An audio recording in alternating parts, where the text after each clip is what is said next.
Red and blue shout and nobody's right. Smoke in the streets, truth under attack. Everybody's loud, nobody's got facts. Feeds keep scrolling, nerves stay tight. Matchsticks flicked in the dead of night. They sell fear, cheap package the lies, while the clock keeps ticking, empires on fire. Can't sit quiet while the world's on edge. Lines in the sand, standing on the ledge. No script, no leash, no polished choir. Just a voice in the dark and a spark to the wire. This is and I'll bring the fire. Gonna light it higher. No filter, no fear, I say it raw. Strike the match, let it burn through the fog. This is and I'll bring the fire. And I'll bring the fire. Everybody's selling truth like a brand, buying opinions they don't understand. Talking in circles, screaming online. Keyboard courage, borrowed spines. Yeah, power plays dressed up as peace. Same old wolves with different teeth. But silence is loud when the house is burning. And the fuse is short, yeah, it's still learning. I don't dance for the left or the right. I stand in the heat, I stand in the fight. No strings, no chains, no manufactured choir. Just gasoline thoughts and an open lighter.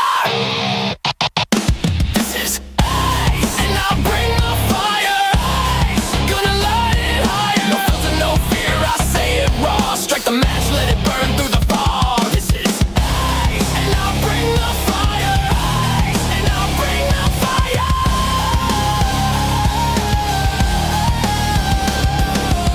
The world's on tilt, pressure climbing. Truth don't whisper, it's perfect timing. You can't cancel the smoke, you can't stop flame. Say my name when it hits, say my name.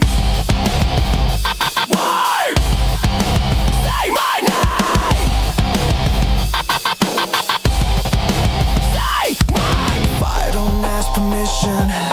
Fire don't need a side. Fire just shows up honest and exposes the lie. This is and I'll bring the fire. Truth is harder. Burn it down till what's real survives. No smoke, no mirrors, just heat and lies. And I'll bring the fire. And I'll bring the fire.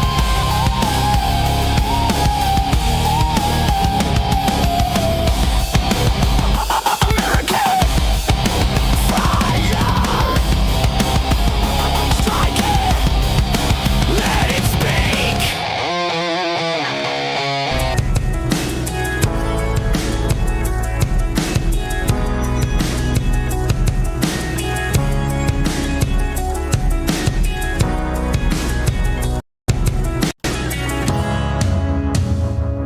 Happy Tuesday, everybody. Still old school back here. Haven't fixed my green screen. Maybe I won't bring it back. I don't know. What do you guys think? Do you guys like the pop culture? It really fits my political channel, doesn't it? It's not quite accurate, but that's all right.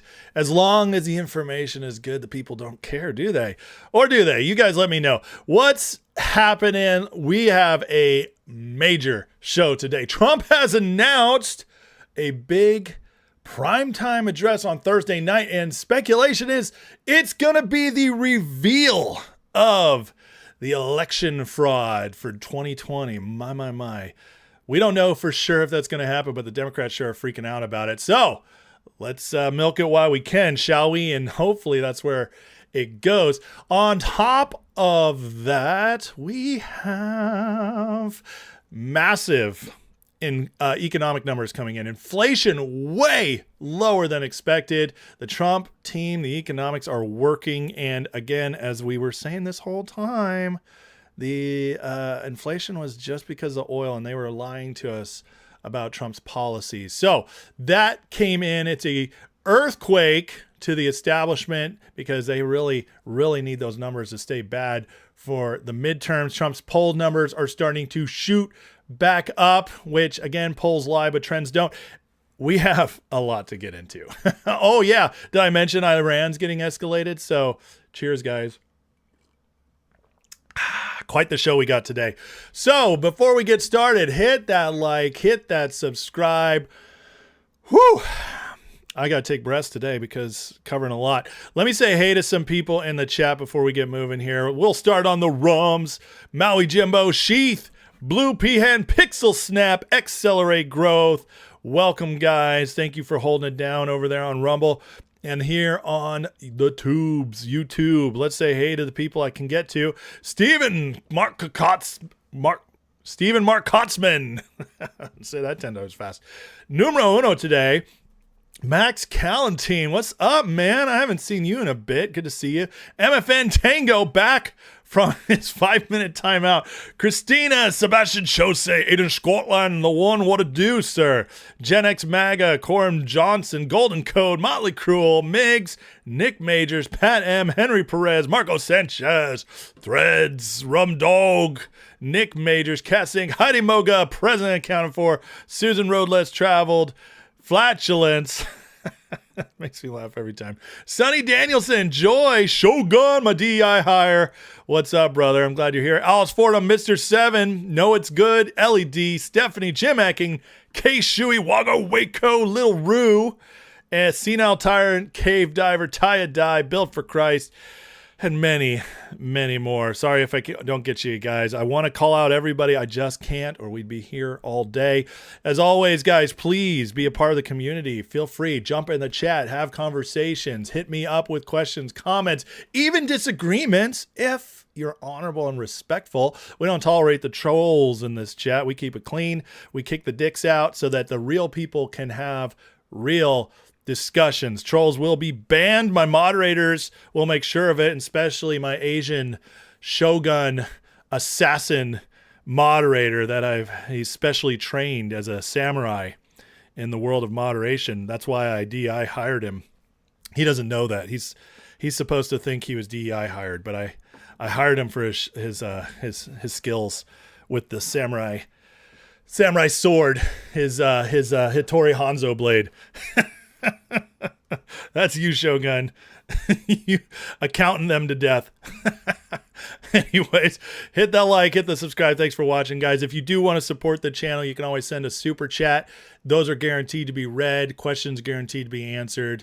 I will do my best, no matter what you post, to address them, because that's what you get for donating to the channel. This is a viewer-supported channel, so other than those annoying ads you watch here on YouTube, which I get a few pennies from, everything else, no sponsors, nothing. It is just you guys that keeps me independent, keeps me fiery, it keeps the community strong. So you can either send a super chat or join the membership in the description. Click the Patreon, get a free month. Check it out. All right, guys, you ready for it? The Odyssey haters in the house. What's up, Savvatic? Did you even see it? I don't mind people hating on the Odyssey if they saw it. It's the pre-hate. By the way, I did hear good news on the Odyssey. Listen, I'm the eternal optimist, and I like Christopher Nolan movies. So if you guys watch my Tom Luongo stream, you got the deets on it. I gotta say that, I'm holding out hope that it's still good.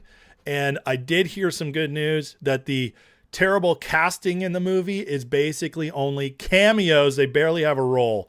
So it looks like Nolan did the bare minimum to get the movie into the Oscars based on their rules. And it's not going to ruin the movie. We'll see. We'll see. I'm going to give it a shot. I'll be there on day one. All right, Dante with a $5 super chat. What's up, brother? Says, Ace, what do I think of ICE backing down because of shootings? Is this because of optics, or is Mullen not forceful like no? No, it's completely optics. And by the way, they're not backing down. It's a temporary move. It's all for optics. It's all to deflate the media. You guys got to know with the whole ICE stuff, and I'm not even really going to talk about that much because I don't think it's that big a deal, but the whole ICE, the killings, the stuff like that. Remember, killings happen, accidents happen in law enforcement when people don't obey. It's every single law enforcement. With ICE, the incidents are actually lower than regular law enforcement, but it's all a psyop to push these things to the forefront to make you hate ICE. That's why I'm not going to spend my time covering it. But I'll tell you this. They did come out and say they're halting just vehicle stops. That's it. They're not halting deportations, nothing like that. Halting vehicle stops except for full-on hardcore criminals temporarily to retrain. You know what that's code for? Let's all take a break. So the media can't run with this. The Democrats can't run with this. We're going to just take a break on this one aspect, and we'll make it go away. And that it's smart is what it is. It's smart, and it's not going to change anything. Okay. Long term. So don't worry about it. But thank you for the super chat, Dante. And I hope that answers your question. Again, I'm not even covering that story here because they want me to push it. They want us all to talk about it. They want us to act like ICE is in trouble and bad things are happening. This is it's not a non-story, but it's a local story. It's not a story that has anything to do nationally. So we're not going to give it the time of day they want it to have. I have much more important things that they don't want you to hear about. They don't want us covering. They want us to ignore.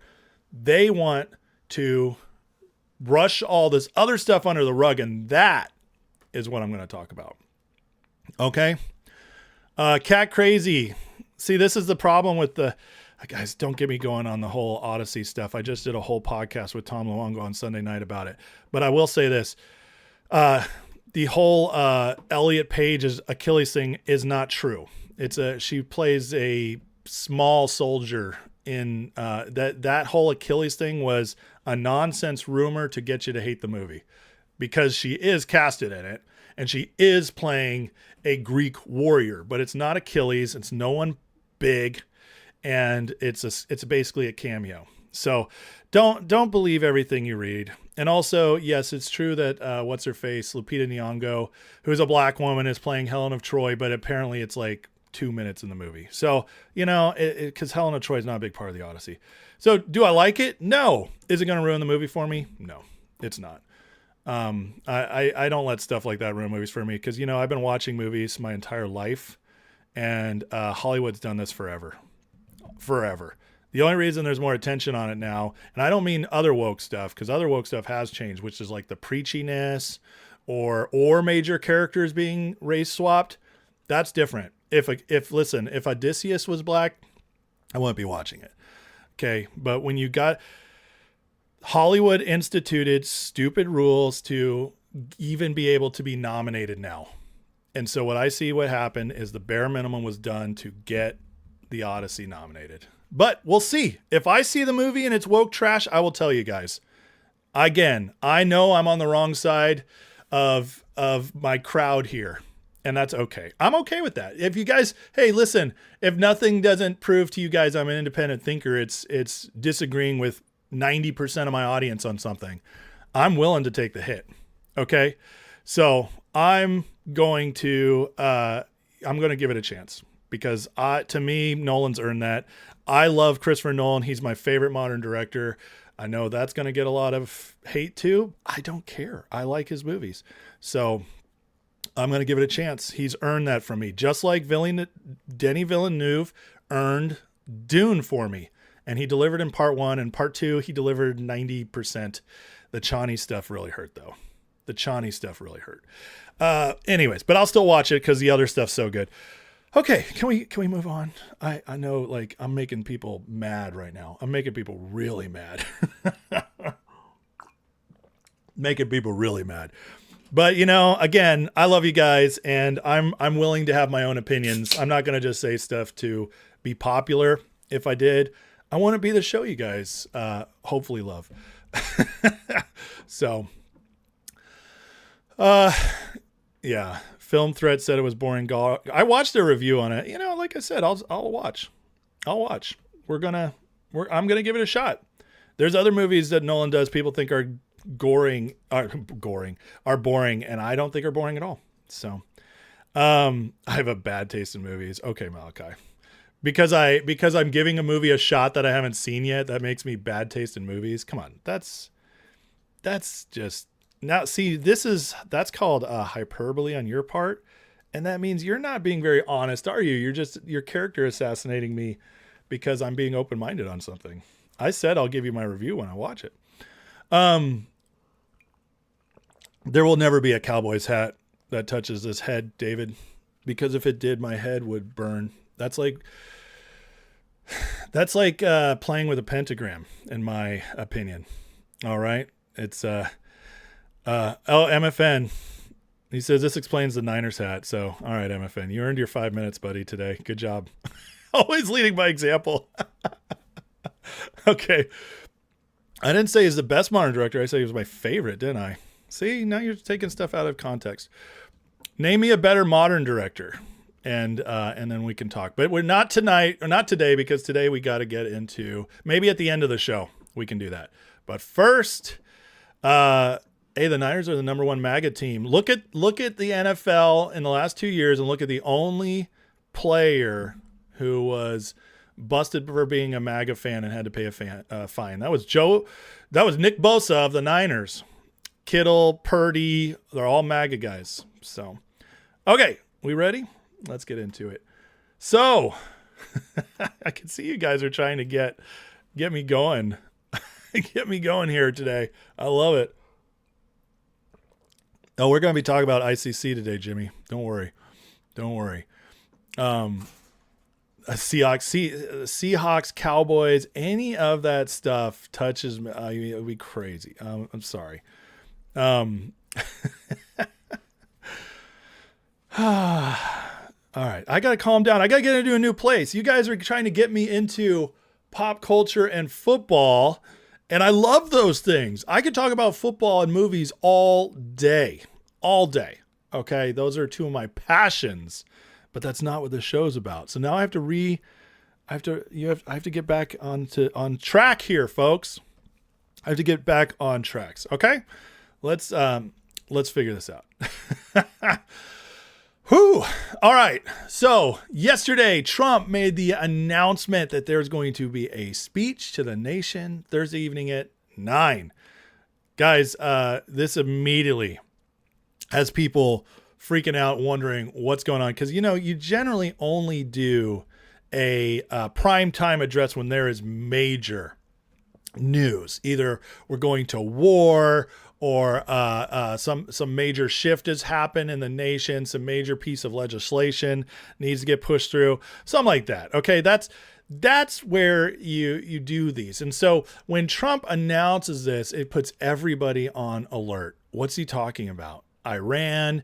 That's going up right now. We know that Pulte right now is DNI. Who knows what's going to come out of that? Is Trump finally announces some major? All of us who've been following this for 10 years, whether you're an anon from the Q movement, or whether you're just somebody who wants the deep state removed or wants to see Trump move forward, whatever it is, everybody goes on high alert. And from the sound of it, this is not going to disappoint. Right now, the initial reports, this started with MS Now, which is interesting that they would get a scoop into it. People believe that Trump might be leaking it himself. So the initial reports, and again, this is speculation, we don't know, but is that this will be about foreign influence in the 2020 election. He'll be joined by CIA Director Ratcliffe, Kash Patel, and Mullen.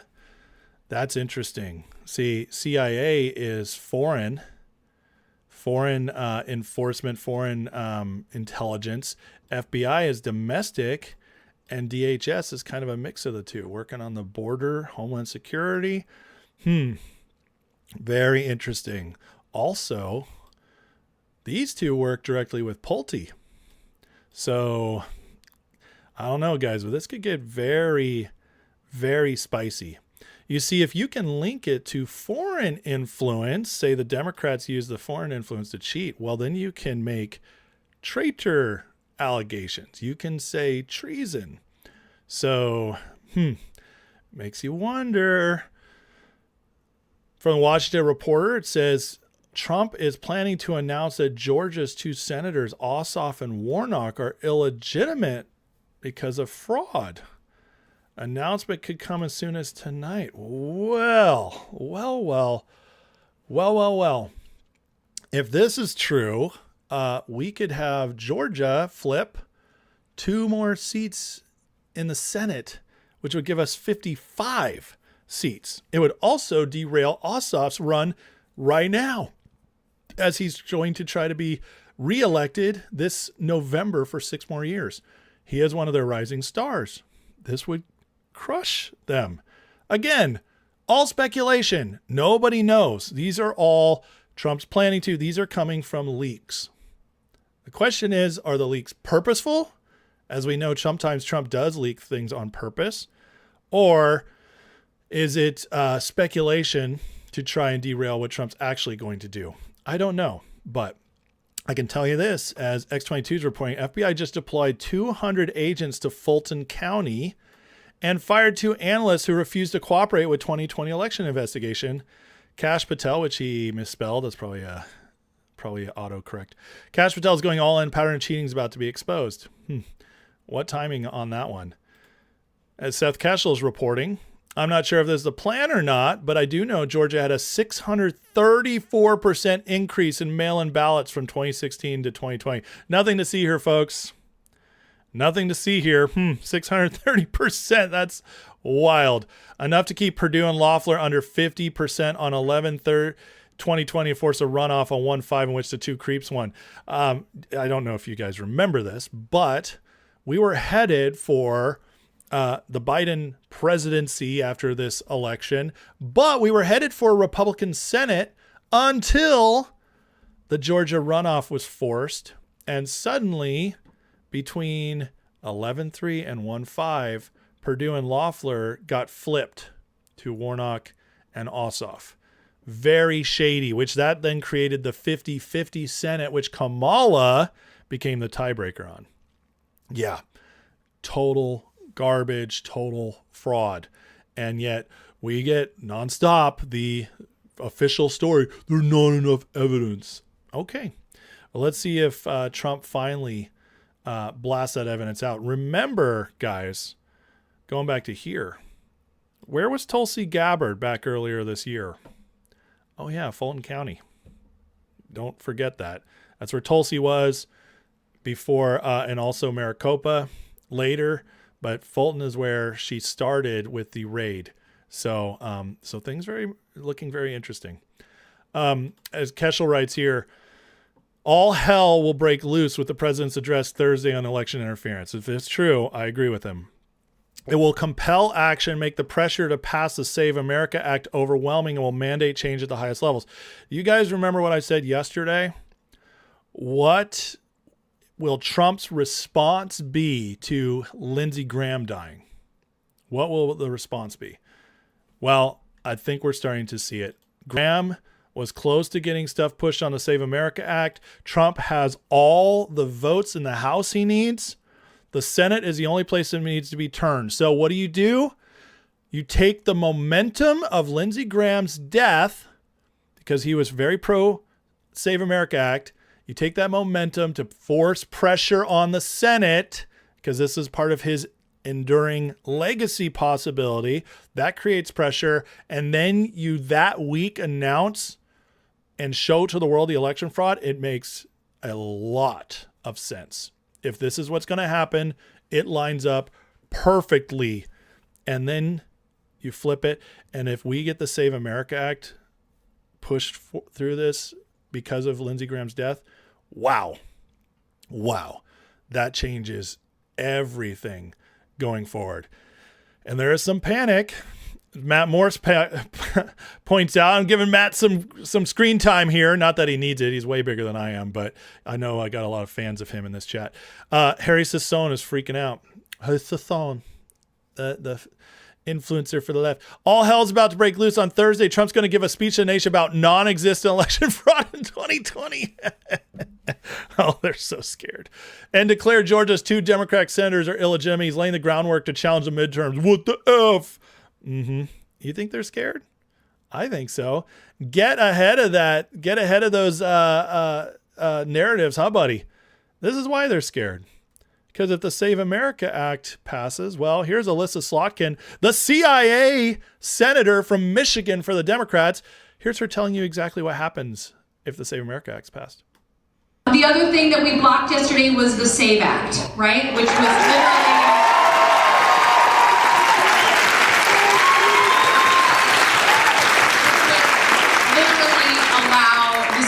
to rig our democracy so that it would be hard for any Democrat in any state to win any election.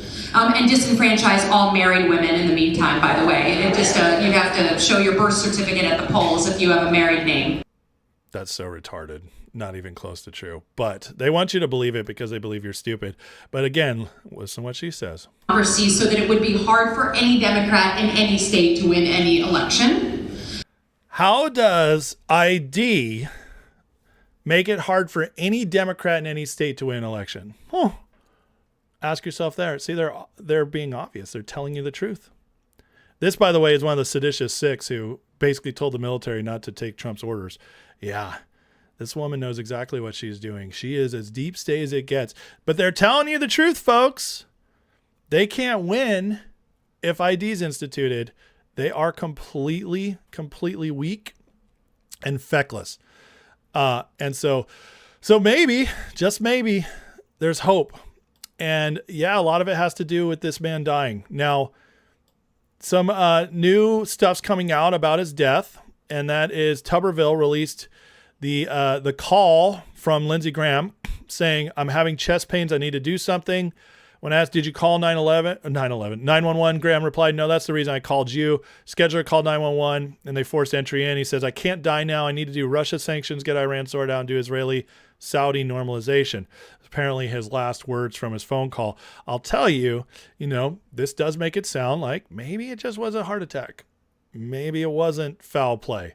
But then Trump says, stuff like this, which makes you wonder. And Lindsey Graham once called for Putin to be, taken out. You have any suspicions or worries? Do you think we know the whole story about his death? Well, I think we do. We've had great doctors, and they talked about, a certain part of his body literally blew up. And that's a condition I believe his father had also. His father died very, very young from heart complications, and that's what Lindsey had. And it's something that's, number one, is very tough to see. And even if you see it, it's hard to fix, very hard to fix. And, he had a problem with arteries, and I thought he was like a 70% blockage. I said, Lindsey, you're going to have to go and take care of that. But this was not that problem. This was a different problem that wasn't really related. So, and Lindsey, did you hear what you said at the end there? Take care of that. But this was not that problem. This was a different problem that wasn't really related. Wasn't really related. That's very interesting. Now, was that Trump just kind of weaving around, saying stuff and, actually meaning that it was a regular heart attack, or was he trying to tell something else? I don't know. Okay. I got a lot of flack yesterday. Oh, people die of heart attacks all the time. I know that. Yeah, Graham wasn't the healthiest looking guy. He was strong at the point, but yeah, I know heart attacks can happen randomly. Again, to me, the timing is the most interesting part. And that's the only reason I'm skeptical. If this had happened January 1st, when not much was going on, I would not be, I'd be like, oh, Lindsey Graham died. That's crazy. Heart attack. But, he's 71. These things can happen. Not everything is a conspiracy, but the timing on this one is crazy. And I'm just going to maintain that. And regardless whether it was organic, natural, or it was something devious, the timing is interesting, and it will help. It will help to push something through because it's going to be in memory of him. Now, with all this going on, see, Trump is using this with the address coming up, the election fraud, get the SAVE Act through. That's what we expect to see Thursday night. And why not expect it? Because the Trump administration is doing plenty of other stuff to get it done, get our elections cleaned up. We have this latest story, just came out yesterday. More on Harmy Dillon, finding evidence of non-citizens reaching voter rolls, casting ballots as the DOJ speeds a crackdown. So we continue to crack down on the voter rolls, kicking out the non-citizens. The evidence is mounting. See, this story won't get reported, but that's why Trump needs to do an address to the nation so everybody can check it out. The House, meanwhile, has just passed an election campaign bill that requires funding come only from American citizens. That'll be interesting to see if this one passes the Senate. How are they going to spin that one, not passing it? So we are seeing an all-out blitz from our government right now, our MAGA government, trying to get the elections cleaned up. So again, it makes perfect sense to me that Trump would go there. Because once you have the election sorted out, you get almost everything fixed. Again, Miss Slotkin tells us why. So that it would be hard for any Democrat in any state to win any election.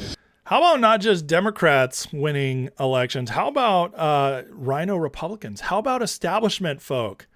You know how much harder it's going to be for them to rig their primaries? Yeah, even Republicans have rigged primaries, guys.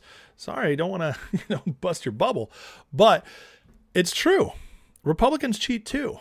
2020 George Bush, anybody? Not that I'm complaining about that one, even though he did get us into Iraq, which was horrible. But the alternative was Al Gore. So, that was a lose-lose for America on that one, folks. And we got the maybe 5% better choice. But regardless, it's pretty clear Republicans steal too. They do. They all do. And now we're getting back to America voting for American representation. That helps fix everything. But again, the Trump administration focused on this to fix our future. It's not the only thing they're working on fixing. We have the economy right now and our financial policy. Well, Kevin Warsh is now giving his first hearing in front of Congress since being Fed chair, saying all kinds of interesting things on a day when inflation came in way further down. However, there's a whole lot more going on here. This is an excellent breakdown of why Warsh matters and what Trump's doing at the Fed level, fixing our economy, bringing us even more justice long term. Listen to this story here. In 2008, a former federal prosecutor named Neil Barofsky was appointed Special Inspector General of TARP. His job was to watch where $700 billion in bailout money went. He told Treasury, track it. Treasury said no. That's Obama's Treasury, Janet Yellen. Called it meaningless. AIG's counterparties, Goldman, Deutsche Bank, HSBC, got paid 100 cents on the dollar with no oversight. That is the Obama administration, robbing us blind. Borowski, though, documented it to Congress under oath. Treasury had no comments. In 2015, New York's banking regulator placed that same Neil Borowski inside Credit Suisse as a monitor. He dug in the bank's history, found 890 Nazi-linked accounts. This is the whole deep state, City of London system going way back. Yeah, they had a part to play with the Nazis. Hate to tell you that, but it's true. There was a lot of banking stuff going on in World War II. Ratlines running out of Credit Suisse-owned building and burn SS officer's account. Documents Credit Suisse destroyed in 1617. He reported it. Suisse fired him. Credit Suisse collapsed in March 23. Grassley issued the first Senate Budget Committee subpoena since 91. Borowski reinstated his deadline July 31st. Oh, 2 weeks from Friday. The man who documented the 2008 transparency failure found the foundation of the network those banks were plugged into an opacity architecture running since 1934, and now meet the other one. In 2008, 38-year-old Fed governor named Kevin Warsh sat in a room with the most powerful men in finance and helped decide who lived and who died. He arranged the sale of Bear Stearns to JP Morgan. He was in the room when Lehman was allowed to fail. He orchestrated the $85 billion AIG bailout. He personally negotiated the survival of Morgan Stanley, his former employer, with an ethics waiver so he could deal with them directly. He approved Goldman Sachs and Morgan Stanley's emergency conversions to bank holding companies, giving them access to trillions in Fed lending. He saw everything, every counterparty, every flow, every decision. In May 26, the same Kevin Warsh was confirmed as Fed chair. First thing he did was start stepping aside. He abstained from the dot plot. He abstained from stablecoin rulemaking vote. Fed is now absent entirely from the Genius Act final rule roster. He's making the Fed weaker. Treasury's running the new financial architecture. Warsh isn't fighting it. He's standing down. Man who was inside the room when the old system broke is now running the institution that's being quietly removed out of the way while the new system gets built. Two men, 2008, both now in the exact positions a replacement phase requires. Very interesting. Coincidence? I think not. But this is all part of the structure. See, I keep telling you guys that my personal belief and what I think all the evidence points to is that the Trump administration, Trump's real plan is long-term change, fixing elections, fixing our economic structures foundationally, which means good luck rebuilding on top of it. You have to undo the foundations, and it's not easy. It takes incredible steel will resolve, which President Trump has and no Democrat has, especially to do it this quickly. It takes setup. It's taken Trump 10 years to get to this point. It takes the people being behind you. And with the awakening happening right now, this is why I continue to believe the things Trump is putting together are going to last long term and are a beginning, not an end. More on this. Kevin Hassett today talking about getting banks to stop giving money to illegals and foreigners. Trump regulators seek to discourage loans to undocumented immigrants. Quote, guidance from the nation's financial regulators urges banks to consider risks of offering loans to immigrants not authorized to work in the U.S. Kevin, this kind of seems like a no-brainer to me. Why would loans even be going to illegal immigrants in the first place? Right. They should have been going there in the first place. And the bottom line is that if a bank is making lots of loans to people that might be deported because they have a criminal record or whatever, then obviously that person is probably not going to pay back the loan. And so we view this as a financial stability measure that makes a great deal of sense. And it's, I guess the interesting thing is that the regulators felt they had to issue that guidance, presumably because of something they discovered that was surprising. Maybe fraud, maybe just a little bit, fraud like New York State, which just is getting now exposed. Shocking data revealed by the Department of Labor Office of Inspectors. New York, among the worst states for unemployment insurance, more than $750 million in improper unemployment payments, $500 million in fraudulent payments in just 25. New York alone loses nearly $2 million per day to fraud and improper payments. This is all being busted open. This is what happens when you vote Democrat. This is what happens when the deep state runs our country. Gesundheit. Trump also, he's working on shifting culture. These are the kind of things nobody's reporting. Trump admin nukes the Biden rule, pushing foster kids into queer homes. Wonder why they were doing that. These are the number one homes for abuse, grooming, etc. You're much like this is how you shift a culture of the future. A whole group of kids growing up in these homes, getting either abused or indoctrinated into a certain way of life. We're ending that as well. This is cultural shift. This is what matters for the long term. Speaking of cultural shift, just like I spoke with Tom Luongo the other night on the importance of pop culture, they're very scared that they're losing one of their biggest media companies. See, Warner Brothers is being bought up by Paramount. Now, Paramount's not some hardcore MAGA company, but they're not woke liberals.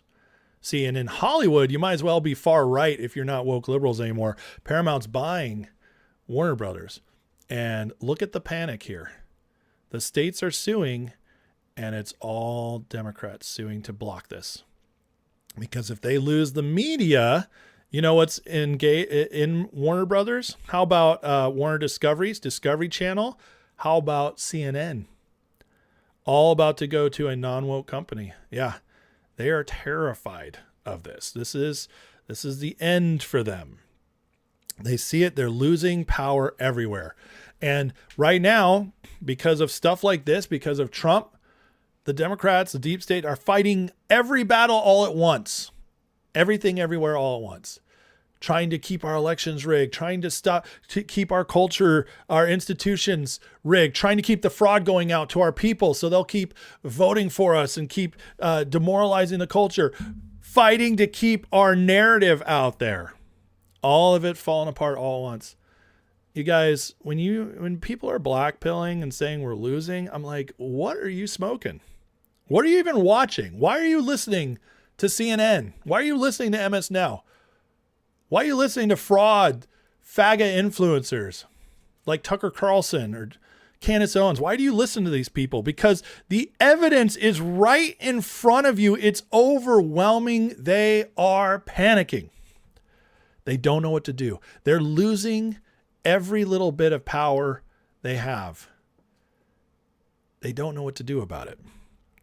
They're trying to fight back. But again, For every inch they get back, we gain a mile. That's how effective what Trump's doing right now. But the thing is, they're not reporting it to you. And this, and all this is very interesting as well. They might even be losing their power to coerce the Supreme Court. Listen to the latest that's happening with the Supreme Court right now. Asking lawmakers for more than $200 million for the next fiscal year. That is an increase from the year prior. Majority of this new money would likely be going to security, with the additional Supreme Court justices expected to get an additional 6 agents each. Justice Amy Coney Barrett herself was the victim of a swatting attack back in May. That's when someone calls 911 claiming an emergency, potentially sending the SWAT team to your house. But of course, there's no crisis, only manufactured chaos. Perhaps, though, most notable is what happened back in 2022 when somebody tried to kill Justice Kavanaugh. A 29-year-old California man was sentenced to 8 years in federal prison after flying cross-country with a gun and zip ties to try to kill the justice at his suburban Maryland home. Investigators say that he knew there was security there, but he was still determined to cause harm amid the court's efforts to strike down Roe v. Wade. Now, the Chief Justice, John Roberts, he's not here on the Hill today, but he has spoken out publicly about the need to ensure his fellow justices can carry out their work without fear for their life. Isn't that interesting? That right after we got the birthright citizenship case, and right after Trump announces, we want you to rethink this case, rehear it, which has only happened a couple times in history, to overturn it. And Coney Barrett is reportedly thinking about it. Right then and there, they go to Congress and ask for more money to protect them. Is this possible that Amy Coney Barrett and the others are saying, listen, if you protect us, we can give you the right decisions? I think there's something to this. And if the Supreme Court feels they no longer have to, especially Coney Barrett, Roberts, I think, is just completely gone. But Coney Barrett's interesting. She might be able to be won back. We'll see. We'll see.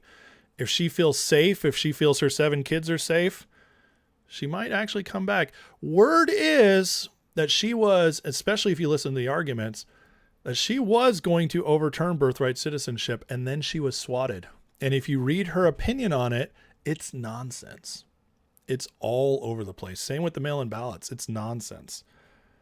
It sounds like somebody scrambling to put together a reasoning for something they were scared to vote against. Is it possible? I don't know. This is all speculation on my point, and I'm going to be honest about that. But isn't this timing interesting? Asking for more security right before these new opinions come forward. I don't think that's coincidence. But again, who knows? Maybe it is. Maybe they just want to feel safer. Regardless, Thursday could be a major shift in our country. Because if Trump finally drops the receipts, like Ketchel said again, all hell is going to break loose. Because if he drops those receipts, it's going to force, along with Lindsay's death, it's going to force through the SAVE Act. And again, as Slotkin told us, Democrat in any state to win any election. No Democrats are going to win no more. Which means all this other stuff, if it doesn't get fixed right now, it's going to be fixed eventually, because the deep state's not going to be getting any more candidates in. And that is going to be a massive win for all of America for a very long time, especially when you look at the demographics going forward, which I've covered many times. If the SAVE Act is passed, folks, they are screwed, not for the midterms, not for 28, not those alone, I should say, but for decades. So let's pray and hope that whatever Trump does, it's groundbreaking. Okay, you guys don't mind, hit that like and subscribe. If you guys are excited for the possibility of election fraud being exposed, hit that like. We're gonna want it, and it could change everything. So next, we're gonna talk about the economy, the major shift that's happening right in time for the midterms. Oh baby, Trump is getting major validation right now. And again, I might be the only one talking about it the way, covering up all of it, but it is huge what came out this morning. So we're going to go into that next. But first, I want to visit the chat, make sure I'm not missing anything. And check all the tagged posts, any super chats that might have come in. Kevin with a $2 super chat says, Aaron Rodgers. Are you a Steelers fan, Kevin? Good. God bless, man. Good luck with that. I feel bad for you on whatever your season's going to look like this year. Rodgers pretty much showed last year he doesn't have what it takes in the hard games anymore. Burr, $5 super chat says, foreign interference in 2020 equals emergency order, ? This was implement SAVE Act provisions, paper ballots with no ability for lawfare to stall. Absolutely. What I would say is if he's going to issue an emergency order, he's going to do it right before the midterm so that a judge, if they overturn it, won't have time to fix like the scrambling the states are going to be doing. So he wouldn't do it this early. It would be too easy for the judge to overturn it. And then you got to go to Supreme Court and it might not get solved before the midterms. Yeah, but I agree with you. It's possible. Kevin with a $20 super chat says Russian TV said Lise visited research facility. Oh, Lindsay visited research facilities in Kiev while in Ukraine. He did. He was actually at a drone facility in Kiev and headed on his way back from that. So, there is a case to be made that the plane travel was hard on his heart and he already had a weak heart and it pushed him over the edge. There's a case to be made. So I'm not completely, the timing is suspect for me. That's the main reason I'm skeptical on his death. But, there is a case to be made. It could have just been natural. He is first magazine Packers. I know Aaron Rodgers is definitely first Packers guy. I agree with you. Let's see here. Thank you, Christina. I see you there. I appreciate the kind words. I don't see many people tagging me. Oh, here's one. MAGA Anon says Trump announced some of his speech Thursday would be on the voting issues, SAVE Act and more. Did Trump announce that? I didn't see that come up. Was that on his Truth Social? That would be epic if he absolutely if he confirmed it. Not seeing anything, but I'll keep my eyes open for that. This is interesting photo. Christina with the $7 super chat from Canada says pray for Canada. We always do, Christina, and I'll start trying to remember to incorporate it at the end of the prayer here. Trust me, you guys are next door. We want Canada to thrive. You got to break free of the city of London, and we'll get there.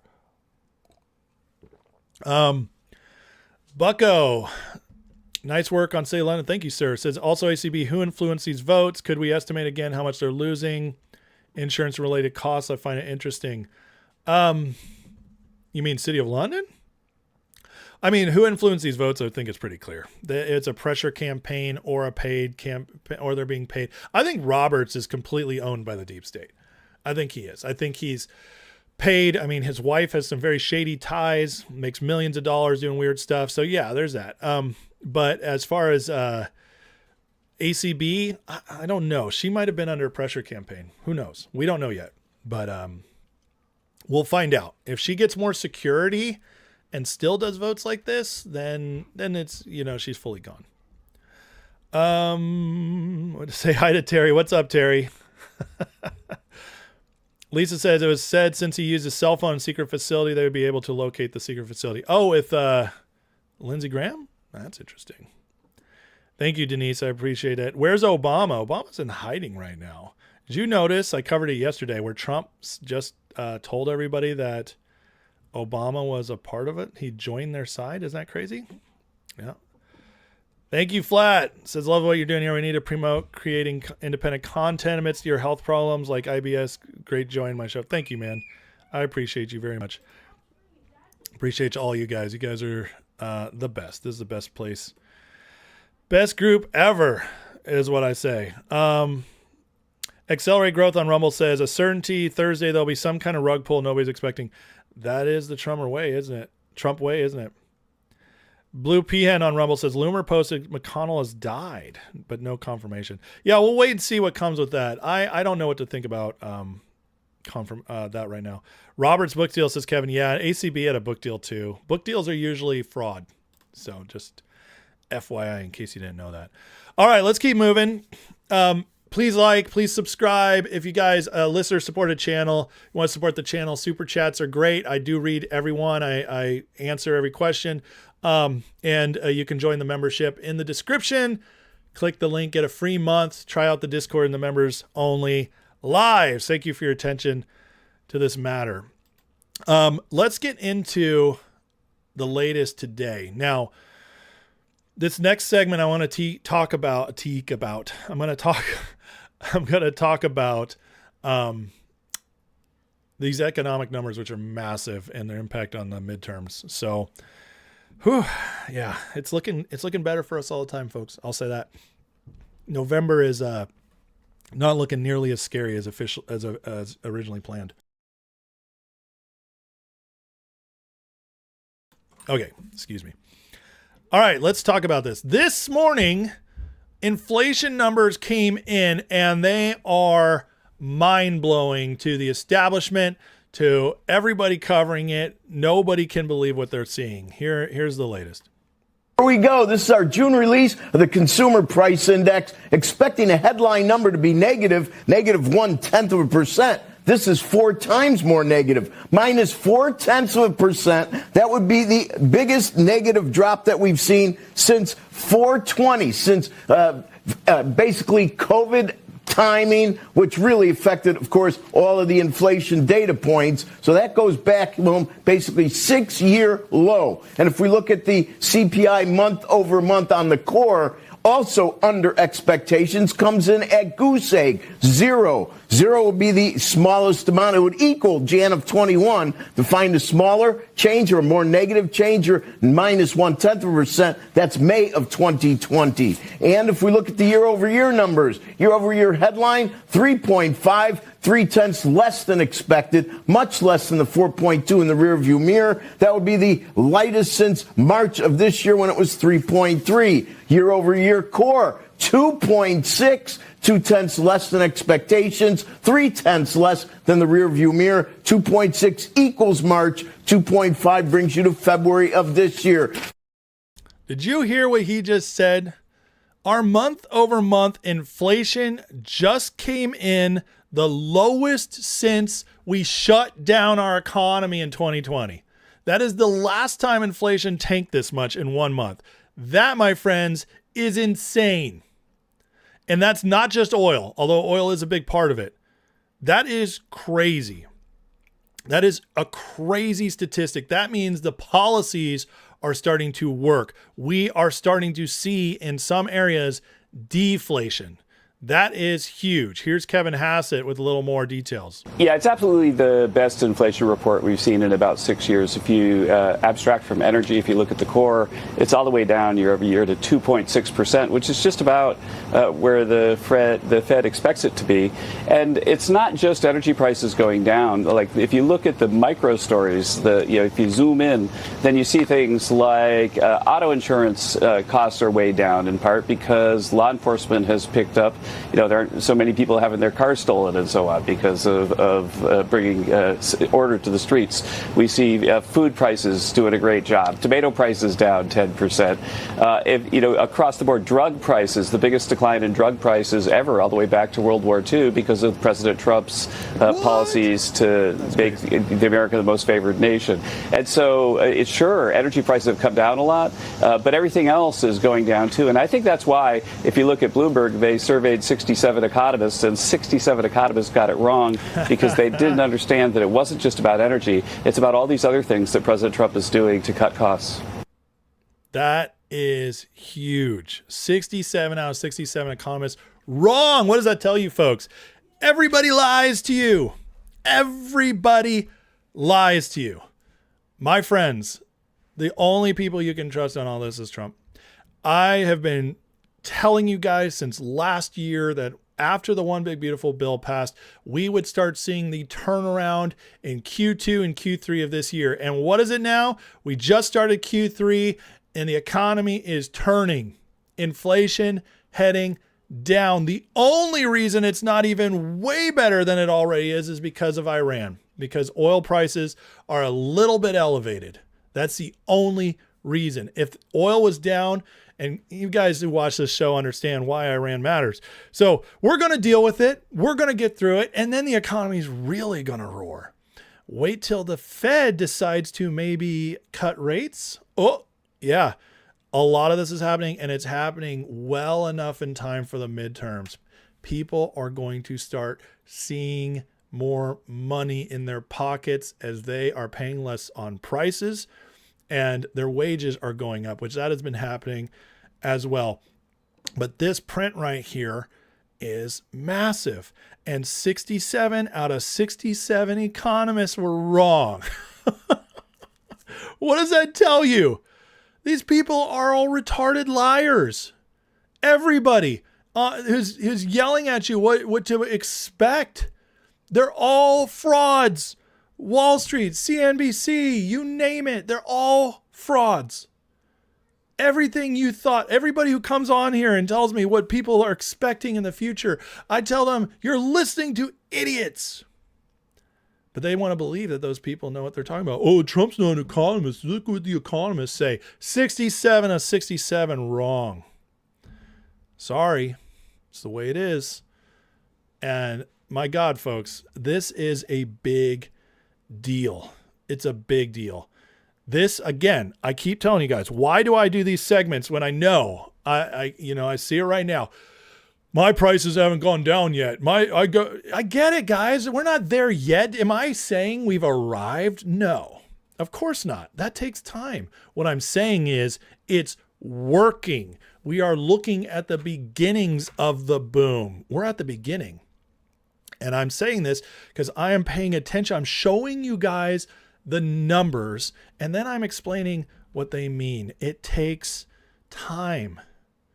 But the signs are there. These are the beginnings. These are the rumblings, the birthing pains for a more negative connotation. But this is the beginning. The beginning of the boom is here. Prepare yourselves. It's about to happen. Here's some of the factors that just played into this. Deflation. What did I tell you guys? Going back to last year when I did a whole segment on this, deflation is actually the sign of a roaring economy. Goods should always go down when an economy is healthy.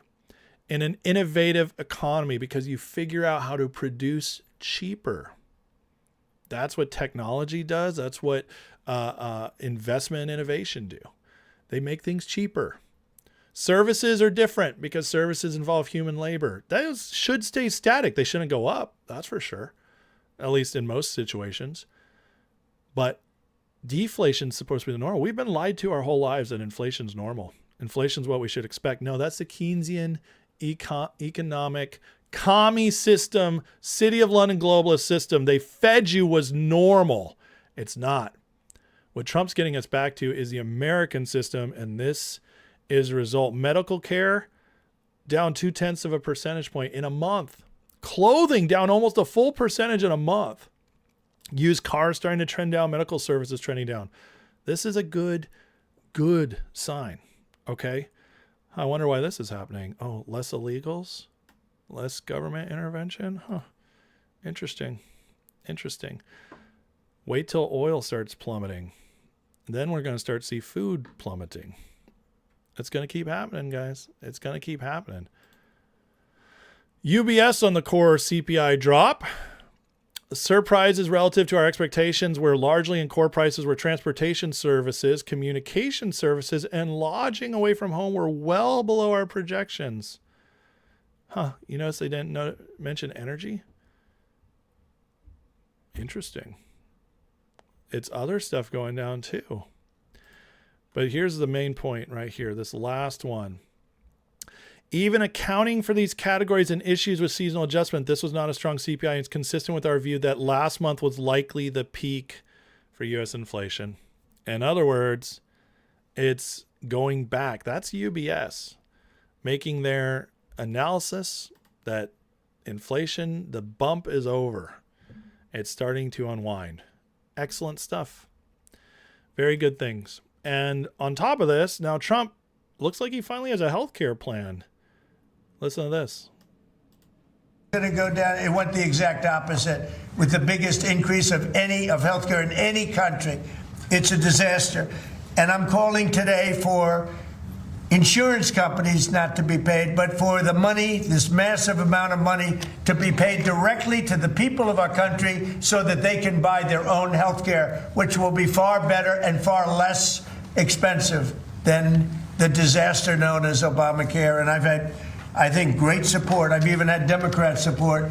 So we want the money that would be going to the insurance company, which is hundreds of billions of dollars. You know, their stock prices have gone up by 1,000% in many cases, 1,000% over a short period of time, because our country stupidly pays them so much money with this Obamacare scandal. So I want the money to go directly to you, the people. And you go out and you'll buy your own health insurance and you'll negotiate different plans and you'll get much better insurance, and you will be an entrepreneur for yourself. So I'm always willing to work with anyone, including the other party. We'll work on something having to do with health care. We can do a lot better. We can do great. So much money is involved, and we're willing to pay so much money to the people. So we're going to pay a lot of money to the people. They're going to go out and buy their own health care, and we're going to forget this Obamacare madness. So with all of that, I just want to tell you the country has never been in better shape. You know, when Trump says that at the end, when he constantly says the country's never been in better shape, he obviously knows that we're not there yet. But what he's telling us is that we've never been in better shape positionally for where we're going. And that's what I take from Trump all the time. And that's what I see. That's what the data says. That's what their moves are saying. He gets this passed in healthcare, which, you know, getting that through the Senate is going to be extremely difficult, at least until next year after the midterms. But this is going to put a lot of pressure on the Senate to do it. A lot of pressure. Midterms, prices going down, the push for healthcare in a plan that the people are going to love. Oh, you're going to give me money to spend on healthcare? That's awesome. Yeah, let's do that instead. People will jump at that. The health exchanges are a mess. They're terrible. You know, and what they'll do is they'll put this in some sort of, it'll be a way where you can only spend it on a healthcare plan. It'll probably be through a tax credit or or some kind of like online thing where you have something in an account and you apportion it to what you want. It won't be direct payments to people. That's stimulus checks. That's not what this is. So this is a genius move. It's the best way to get us off Obamacare, because you guys understand, Obamacare was always meant to fail. It was designed to eventually collapse on it itself, and then the people would scream for single payer, which is what Canada has, what the UK has. It's a total disaster. That was the plan, though. Create a system that bankrupts us, and we have to switch to the other one. The people ask for it. Trump, geniusly, is going around them and saying, you know what, we're already spending this much. It's actually cheaper if we just give that money to the people. So this will save the government money from where we're already at. And it gets money out of the insurance companies, which was what he was talking about, exploded. And then people can just choose their healthcare plans that are private on this subsidy. It's a genius solution, because the one thing the voters will not stand for right now is the government getting out of healthcare. We're not ready for that yet. We're just not. And that's where Trump is always figuring out how to fix impossible problems. And right now, the impossible problem with healthcare is that nobody likes it, but nobody wants to just go back to paying on their own. So what do you do when that happens? You figure out a workaround, and that's what Trump's doing. And it's genius, because it takes the government out of running the healthcare system, and it takes the insurance companies out of being subsidized by the government. So you break all that up, you get a whole different system, and you just do it for a way that's actually cheaper for the government. It's brilliant. It's absolutely brilliant. And this will be hugely popular. So they get this pushed again with prices coming down. This is a big thing they can run on. The question is, will the Republicans have the guts to do it? He's setting them up. So, and while he's doing that, another popular thing coming out is that, oh, hey guys, they might finally get rid of daylight savings time. This is one of those issues that ultimately doesn't matter, but it matters to the people, and it's extremely popular. Everybody hates daylight savings time except for 5% of weirdos. This is a 90-10 issue, easy, 95-5 issue. This is the kind of stuff you just get easy political points on. Pass this, get it through, and then you can say, we got rid of daylight savings time. And a lot of people say, yeah, you did, actually. I do like that. I do like that. So we're very close to seeing this happen. This is just another part of the plan, you know. And the other thing, you know, to recognize with all this happening is that most of the price issues right now, guys, are just in blue states. I can confirm as somebody who's in a red state where things are getting much better. The blue states are the places suffering the most right now, and that's not going to hurt us much in the midterms. All right.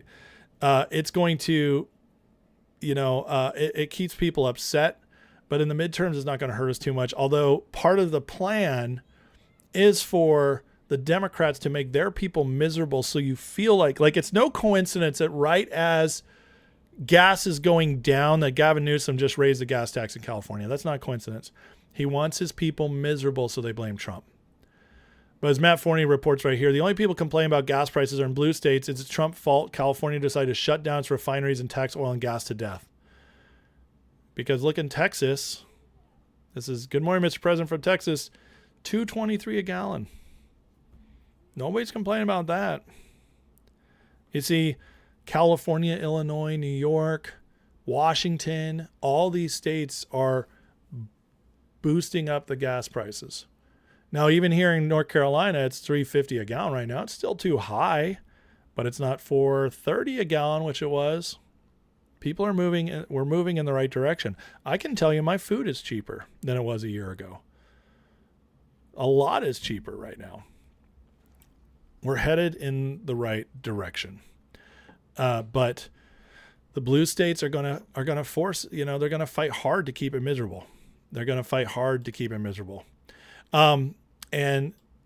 this is what's happening to them. Now, the commies who've taken over, well, seeing a dramatic exodus of U.S. millionaires here in New York, nearly $11 billion loss in tax revenue. So they're failing their people. The good news is you can move. Bad news is that's difficult. And a lot of people love where they live. I get it. I lived in California for years when Democrats were in charge. I didn't want to leave. Even though I hated my government, I loved it there. But then it got too oppressive and my opportunities opened up in other places. So I left. But it wasn't easy. It's still in my heart, my home. I love California. And I pray every day it turns back around. I pray every day for miracles in that state. But eventually it gets to the point you push them all out. This is what they want to do everywhere. But right now, they're not going to get there. But they will make it miserable enough to, and then blame it on Trump. Now, New York is doing all kinds of stuff like this. New York is signing a statewide moratorium on data centers. Why would you do that? Now, I find it very interesting that people are hating on data centers, and I get it. There's a lot we don't know, and there's a lot of scary stuff about it. There's always scary stuff when they try new things with tech, especially the stories I've seen. But I've also seen a lot of stories that kind of make it sound like they're not that scary. I will tell you this right now. Why is it the blue states banning them? Is that a tell? I think that might be a tell of whether or not the data centers are actually as bad as they say they are. Because I don't trust these people to do what's good for us at all. But New York is banning them, and if data centers are actually a good thing, that the people who believe they could be good, they could lower prices, especially on electricity. They don't take up nearly the resources people say they do. They could maybe accelerate our tech. I don't know. It makes you wonder. Why are they doing that? And right before the midterms too, see, they're playing into people's fears. This is what the Democrats are doing. This is their way of trying to get back into it, playing on your fears. We'll see how it works. Now, those scared of AI, I constantly tell you that why AI is just a tool, good or bad. And the advancement of AI, I believe, ultimately as a tool will ultimately end up in good things. It is killing the elite class right now. And that is a good thing. We should all be excited about that. As Peter St. Ong reports, MBA salaries are now plunging as AI replaces business school grads at a tenth the price. In the AI economy, expensive credentials don't cut it. Get a concrete skill or learn to Uber. Let's focus on the concrete skill part. You know what this is doing? I know a lot of people are scared of the jobs, but you got to understand, most of the jobs being lost to AI are liberal jobs. The kind of jobs where people think and look over you and think they're better than you. It's the mental economy, the thought economy is the one being affected by AI. We're perfectly fine with that economy going. Let all the college people tell you how they're better than you when they don't have a job anymore. Meanwhile, this is going to push people back into working with their hands, working with people, not sitting behind desks all day. I gotta say, that might be a better shift. And it's definitely going to hurt all the money that goes into the Democratic Party. So, guys, again, right now, we'll see where it goes, but right now, it's pretty clear. It's the deep state and the Democrats hurt most by AI. Kind of makes sense why they hate it the most, right? Why they're pushing nonstop fear porn about it. Why they're banning it. Interesting. See, I continue to believe all this stuff, all of these breakthroughs are leading to a place of a better world for the regular people. And one of the main reasons for that is the fact that as long as we have the right people in control and we pay attention, we stay involved. See, that is a big if. We cannot pull ourselves out. But if we stay on watch and we stay involved, I don't see how they ever get back into power.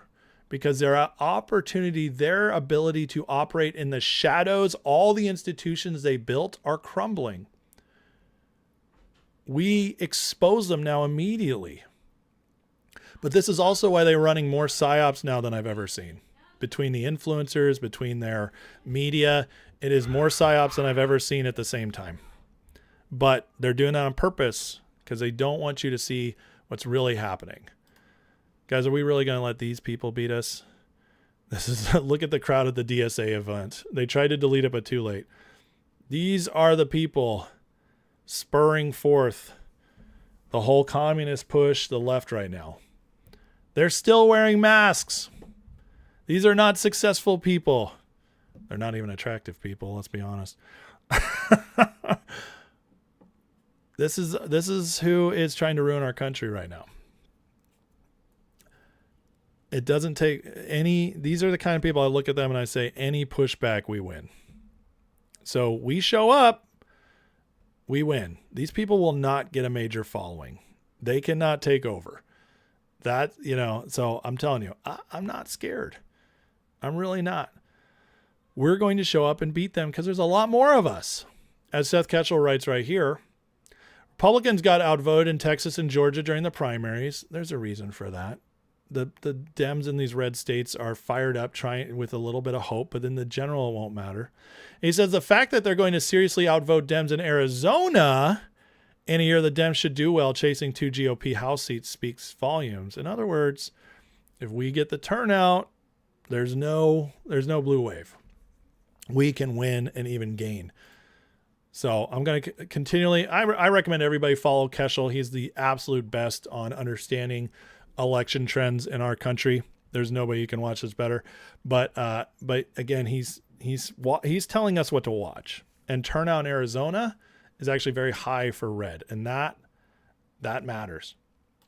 What also matters is trends. Remember, individual polls can lie to you, but trends do not lie. And the trend right now is that Trump is gaining. This is Morning Consult. Leftist polling has Trump up to 45%. Guys, that means his real approval is back over 50 easy. This is huge because in a midterm that you're supposed to have a blue wave, you need this approval in the high 30s, maybe 40%. But Trump's trending the opposite direction. He's gaining again. The people are waking up. The Iran downward bump is gone. It's recovery time, and it's only going to go up from here with the economy turning around. VP Vance gets gained 7 points. That terrifies them for the future. And in the generic ballot, Republicans are within 3. Remember, generically popular vote, they need over 5 to win the House because of the structural advantage of the Republicans. Within 3 means Democrat loss. And this 200 voters. Also, likely voters will trend more red. This is just registered voters. This is terrifying to them. It's all coming together. The communist James Carville's freak out yesterday is for a reason. It's because he's seeing these numbers. He's terrified. He's terrified right now. And then yesterday I shared the future if Vance runs, which, he's beating Newsom by 7 points. Well, Rubio's beating him too, although not by as much. 4 percentage points right now, a lot of undecideds. But Rubio, Vance, whoever runs in the future, it's going to be very strong. They know it. They know they have no bench. They really don't. Vance continues to be stronger than Rubio in the polling, and they're terrified of both of them. Whoever we get, Rubio, Vance, we're going to win in 28, and they know it. They're freaking so scared. But right now, they have convinced themselves a little lie that somehow if they win the midterms, it's going to change their future. It won't, because the midterms will not give them nearly as much power as they're expecting, especially if all they win is the House, which winning the Senate at this point is almost impossible. If they win the House, it slows us down, but ultimately they have no power to do anything. They'll get no legislation through. They don't control the Justice Department or foreign policy.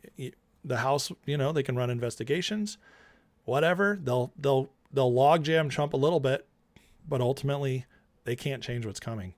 28 is going to be a disaster for them either way. But they're going to go all out in this midterms hoping it gives them a shot. It won't. And we'll make sure of it. But again, the future is very bleak for them. AOC's not even going to run. This is ridiculous that she's even in this poll. But Vance or Rubio, whoever runs, it's going to be an ass whooping. So the future's very bright, folks. The future's very bright for us. And again, if these numbers keep coming in and this keeps going down, it's going to be the opposite of a blue wave this November.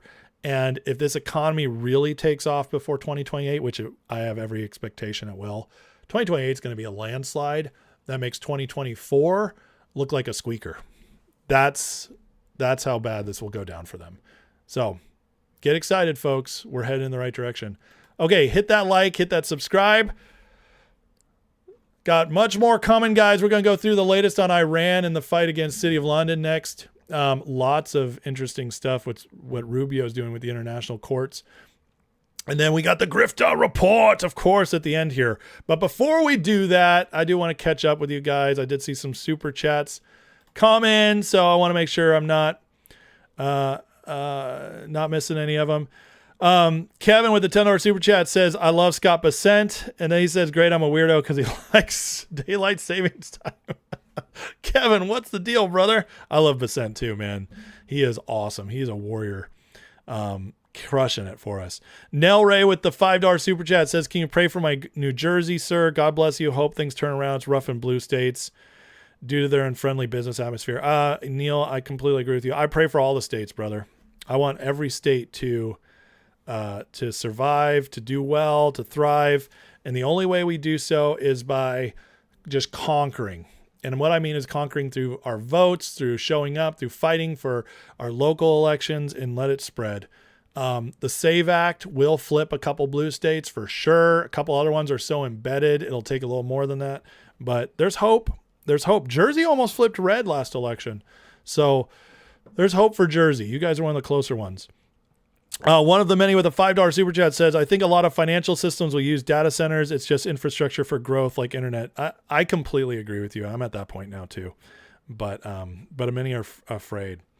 Thank you for the super chat, friend. I speak for you with a $5 super chat. Just a gift. Thank you much. I speak for you. And same to Bruce Rice with a $10 super chat calling out G-Shell. LOL, he says. I want to see what that G-Shell comment is, because if it was good enough for a $10 super chat, it must have been fun. Let's see here. Where is it? I'm not seeing G-Shell, what they said. I'm sorry. Can you repost it for me? Kevin with a $20 super chat says, as ugly as Rosie? I don't think so. Yeah. The Rosie O'Donnell factor can never be ignored. But there's some uggos in there.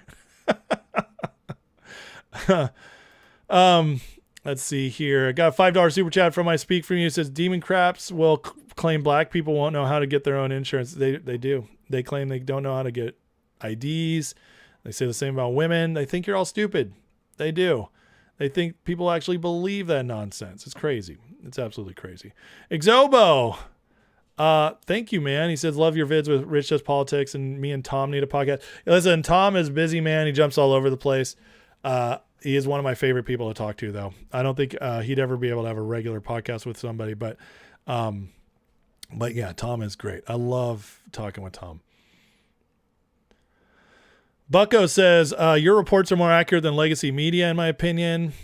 Should America reclaim the Panama Canal? I think we're working on that, right? I mean, Trump basically already has. So, yeah, but thank you, sir. I appreciate that. Did I miss anybody else getting into the chat right now? Flat says, the constant hit pieces on Thiel and Musk make me think they're truly on the right path, spiritually and technology. Deep state's mad they're getting outgained. You know, what I'd say about that is that, Elon and Thiel, I definitely don't think are maybe on the right track spiritually. They have some weird beliefs, both of them. But is it possible they're both patriots? I do think that's possible. Elon, I'm 100% sure about. Thiel, Thiel is hard.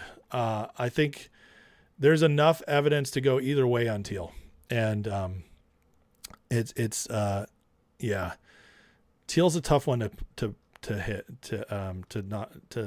let me say, what am I trying to say? To really get down on and with a firm decision. Mario with the $5 super chats. Will we ever be able to get the immigration info from sanctuary states? Yeah, eventually, because you see, the longer we do this and the more people demand it, and the more the courts support us, it gets to a point where they can get in legal trouble and even criminal trouble for holding out. So eventually they're going to have to do it. Because say right now the DOJ, once everything is in line legally, they can go do raids on these places. They can go raid them and they can't do a thing about it. They can indict people who hold it. So yes, will it eventually happen? It will. I think our legal system is so jacked up that the Trump administration has to fight to get everything in line in order to do a lot of the things we want them to do. That, I believe, is what we've seen this last year and a half. So, and the other question is, do we already have it? Do they already have what they need? I don't know. But will we get there, Mario? I believe so. Okie Sooner says, even in Oklahoma where I live, they're pushing back on data centers. Got to be rats in the woodpile. I think it's the electric companies behind it. I do think I think a lot of the stuff on the data centers is coordinated by not good people. I'm working to put it together a segment. I'm waiting till I get just more and more info. But I do think the more I look into data centers, the less I'm worried. I started out really worried about them. I started out really skeptical.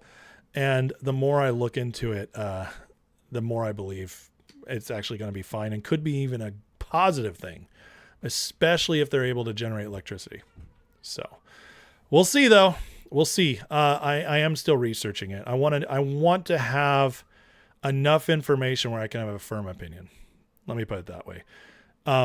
One thing I don't like is I don't like the argument of what something could be. And I get that a lot. I get a lot of people make fearful guesses on what something could be. And see, Lisa Doxy, the data centers use so much water, as you just wrote. See, in my analysis, what I've been finding out is they actually don't. That is, I believe that's not true. So not from what I've seen. I've actually seen that they are not going to use that much water. So, again, I'm trying to gather all the information because I haven't seen much trustworthy information yet. And I'm trying to find more. Okay. Before I make a final analysis on what I think. Yeah. They recycle the water. So that's just not a big deal.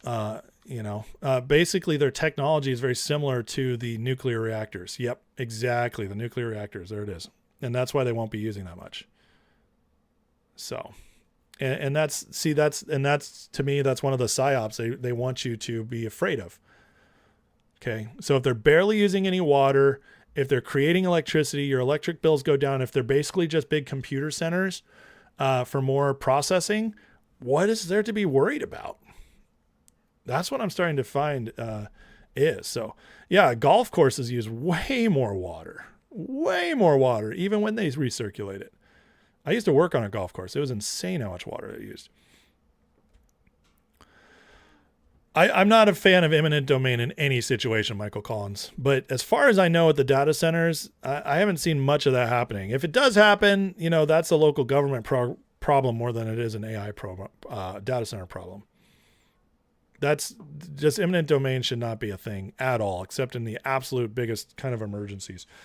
And in those cases, you should be reimbursed 120%, you should get paid more than you lose. So I always ignore the logo, Mario. What are you talking about?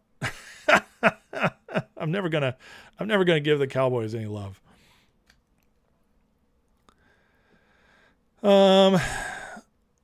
Molly Krill says, well, I keep hearing is they dump toxins in the water system. See, I just don't think that's true. I just don't. See, most companies in fact, no companies legally can get away with that anymore. So I just don't see that being a real thing. I'm not saying no companies do it. Companies definitely do, but no company is supposed to be able to do that anymore. All right. Can we get the dribble off the screen? It's vomit inducing. No, I want you to know what you're up against. I want you to see the enemy. Not that these people are the enemy. Most of them are just too stupid to know what they're actually doing. I don't generally see people as the enemy. I see ideas as the enemy. But this is who we're up against. A bunch of retards who went through college and got completely told, because they're losers. They don't have good jobs. They're ugly. And they're told, like, you don't have to do anything. You're perfect the way you are. Grow up, and it's everybody else is the problem. And they're fed that their whole lives. And then they become freaks and idiots who vote for communism. So it's let's see it.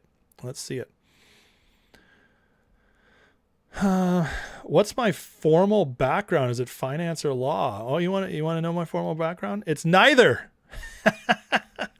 My formal background is I was raised. I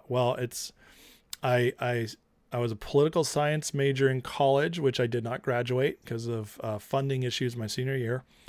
And then but I've been an avid student of politics since I was 17 years old. I've been fascinated by, I'm 42 now, I'll be 43 in a couple of months. So 25 years I've been studying politics, history, and theology. I grew up in the church. I served the church for 20 years. I was a pastor for 10 years. And that's my formal background. It just goes to show you formal backgrounds don't mean jack, do they? I'm a self-made man. I've learned on my own. I have always gone against narratives, always been interested in making a difference in the world. And that's my formal background. So for whatever that means. One of the main with a $20 super chat says the biggest issue that's verifiable is where they're building them on farmlands and residential locations. If they built on non-arable land, it would be more palatable. Understood. So that's something I'll have to look into. Okay, one of the many. And thank you for that, because I hadn't heard that. So that's the kind of thing I need to look into. That's why I haven't put together a video on it yet or a segment on it yet. I'm still gathering information. I want to feel confident before I report something on them to you guys. I'm still open to the fact they could be bad, but the more I do look into them, the less I see that's a problem. She says, if data centers are so great, why are we not seeing them being built in record numbers everywhere else in the world? That's the wrong question to ask, she sells. First of all, the rest of the world is either retarded or backwards, as we're finding out more and more. America is the leader in everything. Everything good, pretty much like 90% of it anyways. And what other place in the world is really leading in anything tech? So I just don't think that question is a question taken completely out of context of reality. We should never look to what the rest of the world is doing to see if it's good or bad. Because for the fact is, the rest of the world usually does the wrong thing. Okay? The rest of the world usually does the wrong thing. Everything Europe does, I pretty much don't want to do. There's a couple things here and there. I think they do better with their food, for one thing. Not growing it, but as protecting their people from poisons. But that's like a very small thing. And 99 out of 100 things they're doing wrong backwards from us. So I'm never going to look to anywhere else in the world to say they're doing it better than us. That's a question taken out of context that the rest of the world pretty much sucks. I'm just being honest with you. The rest of the world pretty much sucks. So I'm not going to look at the rest of the world and say they don't make data centers. That they know it's bad. No, I'm saying like they're probably stupid. They're probably stupid, or they're purposely keeping their people backwards. K Shui, what's my birthday? Do I have a PO box? My birthday is October 4th, and as for a PO box, I will have to put that in a members only area. Okay. Thank you, Violence. You're right. I'm not self-made. God's behind all of us. I agree. I meant self-made in the fact that like you can't really trace where I came from. Pete Sykes, I heard the data center is going to make their own electricity, sell back to grid. That's something that I'm interested in. That's what I'm hoping for. Okay. Listen, one way or the other, the data centers are coming. So we have to determine whether, and we have to stay vigilant to make sure they're done the right way. That's it. That's what it ultimately comes down to. Flat says they don't know how to build them or don't have the funding. Yes, that's also very true.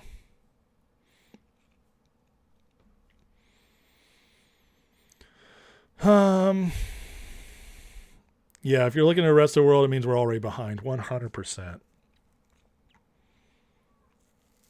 Says a Plant Man says a Trump election fraud speech is a Democrat opt for fundraising. Well, see, I disagree with you on there because Trump's already kind of hinting at it. But we'll see. We'll see. It's possible, but I don't really think that's true. We won't know till Thursday though. Saved by Grace says, don't know if you mentioned China's been caught spending a huge amount of money to scare Americans about data centers. I should tell something. Yeah, that's true. I'm glad you mentioned that. That is very true. There has been China being caught scaring us about data centers, psyoping us because they want us to fall behind us in AI. So King Dan says China isn't really broke. They run human trafficking throughout the world, run people's daycare. Yeah, I mean, I think the second thing doesn't have anything to do with the first, King Dan. China is going broke. Their economy is collapsing. They are struggling to keep up right now. But the other part can be true as well. 75 kids. I got 6. Okay. Let's move on, shall we? We got a lot to do. We got a lot to get to. All right. Iran. This is where we got to get to next, because what Trump's doing in Iran is very much the center of the fight against the deep state right now. The City of London, Davos, globalists, whatever you want to call them. It is it's the fight to end the system. And he's fighting it abroad, and as he does so, it weakens them here. And as he weakens them here, we get more and more power and America moves forward. That's the truth. Trump isn't doing this for the rest of the world. It just happens to be benefiting the rest of the world. And he's like win-win. So it's very important to stay on top of what's going on in Iran. And going back to last week, Trump decided it's time to escalate in Iran. And we can all speculate as to the timing, but the one thing is clear, that the MOU set them up to fail. It set up Iran to expose who they really are, which is a proxy of the deep state, proxy of City of London globalists who are refusing to cave, because if it does, they're screwed. Iran is the key. It keeps their system running. It helps them keep destabilizing the Middle East. It helps them keep manipulating oil prices and shipping. All of that has a lot to do with the world economy and makes them buku bucks. Trump is unraveling all of that right now. And by defeating Iran as it is right now and giving it back to the people, defeating the IRGC, I should say, he is going to ultimately set up a Middle East that can truly have peace. He can end all the terrorist threats in the Middle East that are funded by Iran, which is almost all of them. And he can bring down the globalist system, because most of their funding will now be gone. A lot of the money they've been bringing in will be dried up, which is also why they're keeping Ukraine-Russia going on, because they need the war. It's the only way they can escape the economic collapse about to fall on them. But Trump is not backing down and continuing to escalate. Here's him on Hugh Hewitt yesterday. Can you or the American military or the Israeli military get to what's left of their third string and their fourth string and their fifth string? Do you know where they are? Can you kill them? Yeah, I do, but we don't want to talk about that. But okay. We certainly are watching. Yep, I know a lot about that subject. I know a lot, but I don't think it's appropriate to talk about it right now. But we will be hitting them, like as an example. We're going to hit them very hard tonight, and we're going to hit them hard tomorrow. And there's not a damn thing they can do about it. They have nothing. They have nothing going other than they have big mouths. Keep it up, Mr. President. Very good that I did, because I got to know them. The MOU buckled. And it's a lot better. You know, people say I was at least reasonable, but I got to know them, and they're stone cold crazy people. Can you or the American...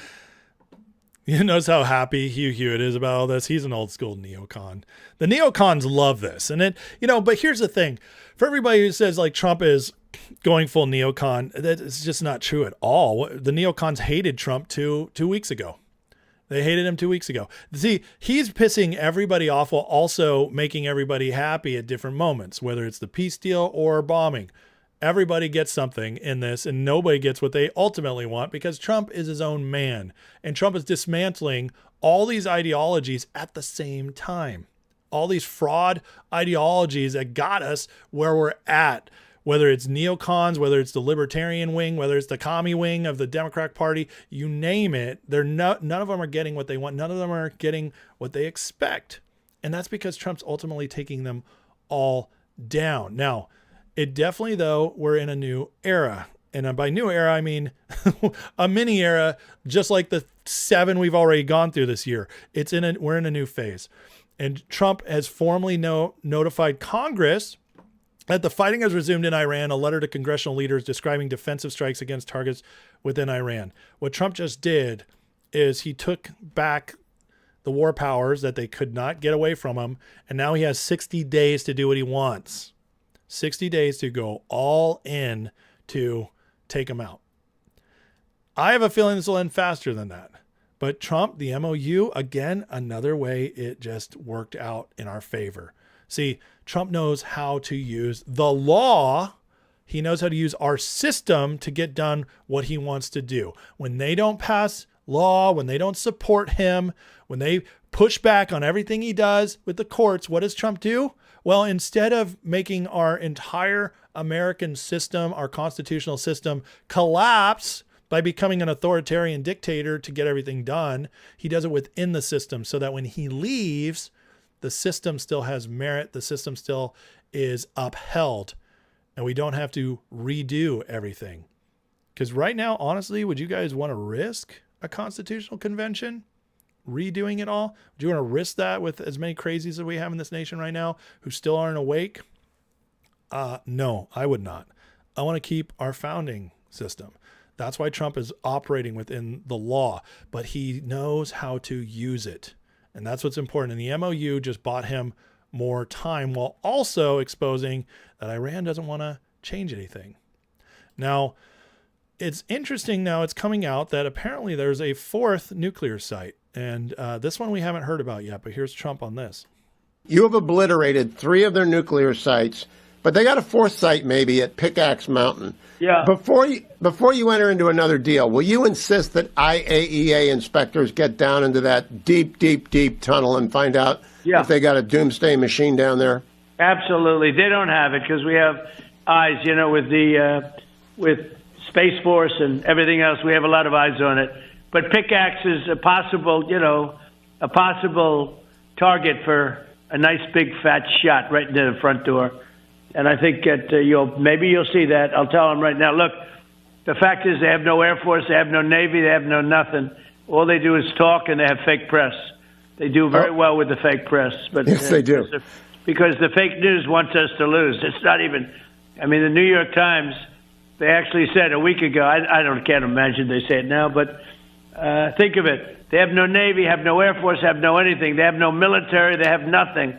And the Times said, and their inflation, by the way, just hit 301% from 5%. They said, they're in better shape now than they were 4 months ago before I started. Yeah, but the fake media always brings up Pickaxe Mountain, and I don't think it's not on your list. I think it's on your list, and you're telling me it is. On the list. We're watching it closely. We see no activity there. They're not doing well with their nuclear situation. Every time we hear about it, we blow it up. So they don't like talking about it. But we'll probably give Pickaxe a shot relatively soon. There it is.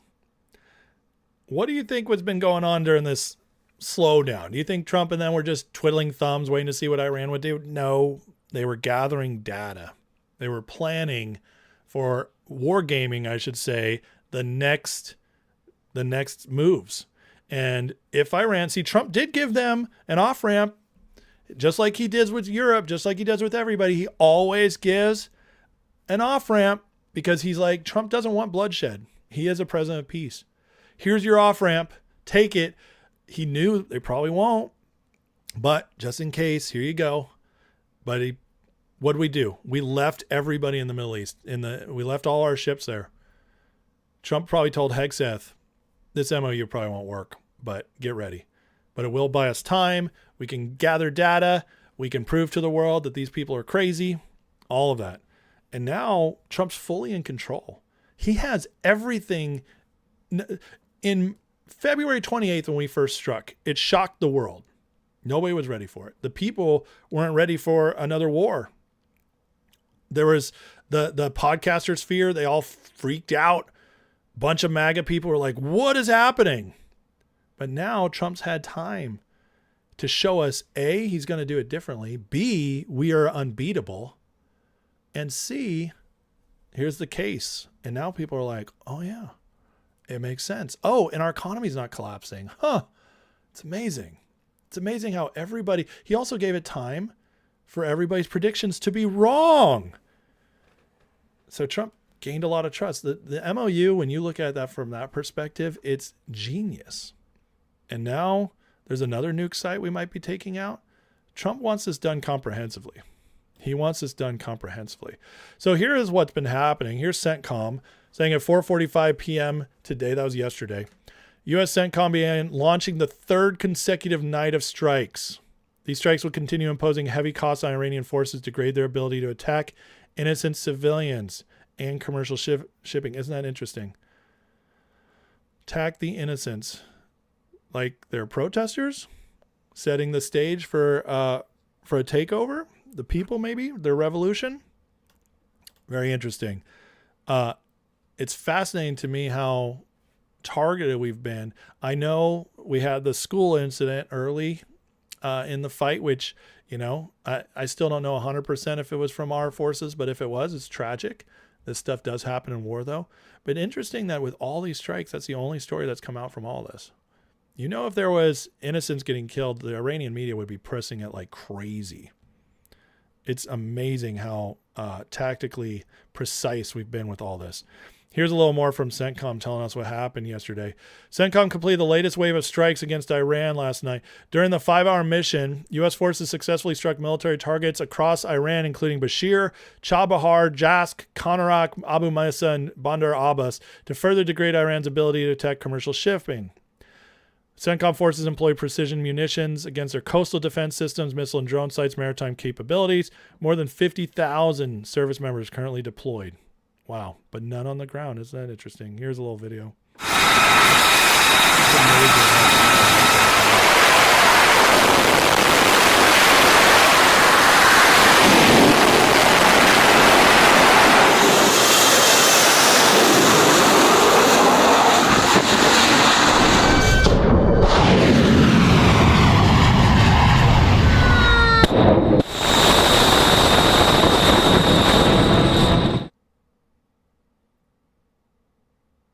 Dude, so crazy. What's so wild about all this is that, I mean, these are major strikes, and yet Iran still hasn't been able to successfully hit us back. You know, I mean, isn't that crazy? I thought there was going to be super duper secret missiles fired on us. I thought we were going to be blasted away. You know, it's wild, but you know, it's just not happening. Now we've resumed our naval blockade. So the Commander-in-Chief's direction, U.S. Central Command will resume blockading the traffic entering and exiting Iranian ports. CENTCOM forces will enforce the blockade against vessels transiting to or from Iranian ports and coastal areas. The U.S. military continues to support traffic flow through regional waters for our vessels not violating. Resumption of U.S. blockade against Iran follows the initial implementation from April 13th to June 18th. Redirected more than 140 compliant vehicles, disabled 9 non-compliant, allowed over 50 commercial supporting humanitarian aid through. So we're back to this. And as Trump wrote today, he says, oil is flowing like never before. Thanks to the awesome power of the United States military. A special salute to Pete Hegseth, Chairman of the Joint Chiefs of Staff Dan Kane, and Commander of the U.S. CENTCOM Brad Cooper. Because of them and all members of the most powerful military anywhere in the world, by far, Strait of Hormuz is open to all ship traffic except Iran. And that's because of their lying, violent, malicious leadership, which is taking them down the path of total destruction. We will therefore have a full blockade, but only on ships coming to and from Iranian ports or carrying anything to do with Iranian cargo. Based on highly productive conversations with Middle East leadership, I've decided to replace the 20% U.S. reimbursement fee with trade and investment deals the various Gulf states will be making into the United States. Trump, man, wheeling and dealing. And basically what he went to them, the other Gulf states, UAE, Qatar, Saudi Arabia, and said, listen, we're doing all this. You guys better send us some cash. And you know they will, because those places are flowing with it, especially Saudi Arabia and UAE. Those investments will be massive, but at the same time extraordinarily good for them and their futures. Everyone's aware we have the largest dollar investment in the U.S. of any country in history. These new investments will make that number even larger. We'll see factories, plants, equipment pour in the U.S. at historic levels, which will create millions of high-paying American jobs. We're winning again like never before. Days of Iran killing hundreds of thousands of people, including 52,000 protesters, are over. And most importantly, Iran will never have a nuclear weapon. Amen. And again, this is a shot at the deep state, but here's Trump breaking it down a little bit on what's coming. The Middle East probably would no longer be with us, because you saw they sent missiles to 5 different countries that never even knew they were involved, because they're stone cold crazy. They are crazy, and we're not going to put it up. Yeah, I want to be reimbursed because we're protecting a very rich portion of the world. We're spending money. And so what we've done is we are going to be reimbursed for protection. We're protecting by the countries that we're helping. For instance, you look at the 5 countries. You have Saudi Arabia, you have UAE, you have Qatar, or Qatar as I always say, you have Qatar, Bahrain, and by the way, you have others. You have Kuwait, and you have others, and they will do very well. But we think it's appropriate that we don't need them. You know, we have more oil than any other country in the world. When you add Venezuela, which has been amazing, which has tremendous amounts of oil that we control. When you add Venezuela and everything else, we have more than 50% of the world's supply. We don't need it, but we need it from the standpoint of protecting allies, et cetera, including Israel, including Saudi Arabia, including Qatar, including UAE. We're protecting all of them, and we've done a very effective job. So 4 months ago, these people had military that was very strong, by far the strongest probably in the Middle East. They were called the bully of the Middle East. Now they don't have a Navy. They have 159 ships underwater. They had a total of 159 ships.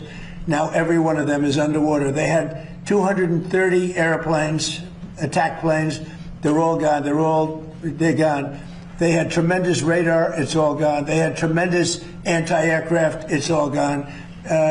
Sadly, their leadership is all gone. They had their first-tier leaders are all dead. Their second-tier leaders are all dead. Their third-tier leaders who we're dealing with, more or less. I was told they're winning. Some of them are already gone. And then you read fake news like your network, CNN, which is fake news. You read them, you have them say, well, actually, aren't they doing quite well? Let me just tell you, they have now inflation of over 300%. 4 months ago, they had inflation of 5%. Now they're at over 300, could be 350%. They made a deal, they broke it, probably 10 times. And they killed a lot of people. They killed our people. But the protesters, what they've done to the protesters, 52,000. Have you ever seen any of the burial lots where they're burying the protesters? They killed 52,000 protesters. And on my watch, they can't do any of that. So we have them in a position that they don't have any military. There's not a thing they can do about it. All they have is fake news, because they have the fake news, would rather see us lose the war than win the war, which is really treasonous, in a certain way. Interesting word choice. So we're doing another very major attack tonight. They want to make a deal. They came back. We made a deal 2 days ago, and they want to make a deal. They've been negotiating for 47 years, but nobody's ever hit them militarily. We're hitting them very hard. Thank you very much, everybody. There it is, folks. What about the super duper secret missiles? Aren't they coming? They're going to take us out. So dumb. So dumb. It is so clear. We're just absolutely demolishing this group. And again, this is severely weakening the City of London globalist crowd. That's why they hate it so much, why they haven't joined with us. Meanwhile, the Middle East, all the other countries seem very excited about what we're doing. Isn't that interesting? What a reshifting of the world since what we knew growing up. But we're not stopping there, and this is how you just know so much is coming. Here's Rubio talking about the latest on Cuba. This just in, breaking moments ago, Cuba has suffered an island-wide blackout. This is happening as its fuel reserves dwindle and its electric grid continues to crumble. They say the cause is under investigation. This is the second blackout this year. The country relies on getting 60% of its oil from outside of the country. So Cuba's going blacked out as Rubio has just sanctioned nearly a dozen Cuban regime-linked entities funneling money away from the people into the communist tyrants. You know who these are? The Cuban regime-linked entities funneling money. This money is coming from Spain, which is coming from the City of London. Rubio is going all in on Cuba. U.S. will continue to use every tool at our disposal to both address the national security threats posed by Cuban communist regime and to drive the economic and political reforms to give Cuba a better future. The Department of State is designating 10 entities to further the Trump admin's comprehensive push to end the Cuban regime's malign activities, both in Cuba and across our hemisphere. These actions target interlocking pillars of that apparatus. State-owned entities funnel revenue to the regime and paramilitary forces, armed civilian groups, and surveillance organizations that repress the Cuban people. Whew. It is getting very feisty, very feisty. Bringing up all this. And again, this is while on the heels of yesterday where Rubio called out the ICC, the International Court. He wrote an op-ed now in the Wall Street Journal, why we're dismantling the ICC. And we should probably hit his message yesterday, but here's a little clip. The ICC was created back in 2002 as a function of the United Nations, but the United States has never recognized its jurisdiction and is now trying to curb its influence more broadly. A State Department official describing a whole-of-government campaign with options including travel bans, visa revocations, and sanctions. Rubio is also calling on America's allies to leave the court completely, saying that the United States will dismantle the court brick by brick if necessary. Do you hear that? Calling on the allies to leave the court, but also to dismantle this court brick by brick. This is not an attempt to just get us out of it. This is an attempt to actually destroy the ICC completely. That's a big shift, folks. That's a big deal. What is the ICC? It's the globalist Davos crowd putting themselves in control of us. That's what it is. We have legal jurisdiction over you now. Thank God we never gave in. This is something that the Obama administration and the Biden administration actually really wanted us to do. They wanted us to sign a treaty putting us under international law. And thank God we didn't go that route. Thank God we were held out. And now the Trump administration is trying to dismantle it completely, brick by brick. Here's some of the last few paragraphs from his op-ed. It says, it's only a matter of time before the ICC begins making good on these threats. Border Patrol agents working to remove violent criminals from our country. U.S. Marines risking their lives to restore order in the Western Hemisphere. Federal prosecutors working to dismantle terror networks plotting attacks on the American homeland. All would face the constant risk of persecution for the crime of defending our country. Oh, yeah. Oh, you can't make it illegal to defend ourselves anymore. You can't make it illegal to be sovereign anymore. That is the key phrase right there. The ICC's interfering with American military and law enforcement operations isn't just a grave overreach of its purported authorities. It would mean the death of the U.S. as a sovereign and independent nation. Let me read that again. It would mean the death of the U.S. as a sovereign and independent nation. You know what that means, guys? We're freaking not playing your game. The globalism is dead. All of this happening the same time Iran's escalating, I don't think that's coincidence. Why? Because with Iran getting blasted, they are weaker than they've ever been. So what do? You full court press. Our decision, our people would be at the mercy of ICC and its collaborators in the international community. You see how he did this in quotation marks? International community. I'm going to use a laser and shoot it across the moon. It's very Dr. Evil of him. The international community. It's the globalists. It's the globalists. This is a different Rubio, guys. See, the Rubio in 2016, he was a neocon. He was a NATOist. Rubio in 2023 voted to make it impossible for the president to unilaterally pull out of NATO. What happened? Oh, Rubio got trumped. Trump changed him. And now he's a full-on anti-globalist. To accept the ICC is to surrender control of our national destiny. Whoa! That's a big, big statement right there. Surrender control of our national destiny. You know what this is, guys? This is a huge FU to the globalist community. This is right punching in the face City of London Davos crowd. F you guys. We're done. We're not playing games anymore. Not playing games anymore. Perhaps more polite and compliant nations could make their peace with that arrangement. More polite and compliant nations. In other words, he's saying perhaps you weak and pathetic nations would give in. But this is America. I love this so much. Just insert this into my veins. Our forefathers fought a revolution against foreign power, transporting us beyond seas to be tried for pretended offenses.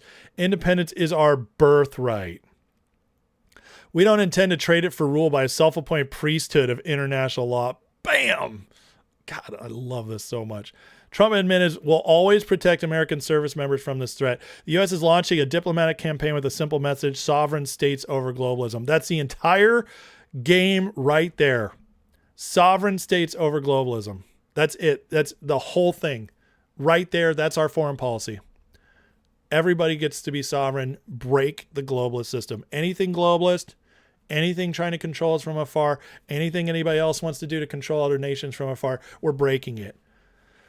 This is why Trump is is trying to get along with China and Russia, not because they're better than us, not because necessarily they're good people or good systems, but because Trump is saying, I know what you guys have been dealing with.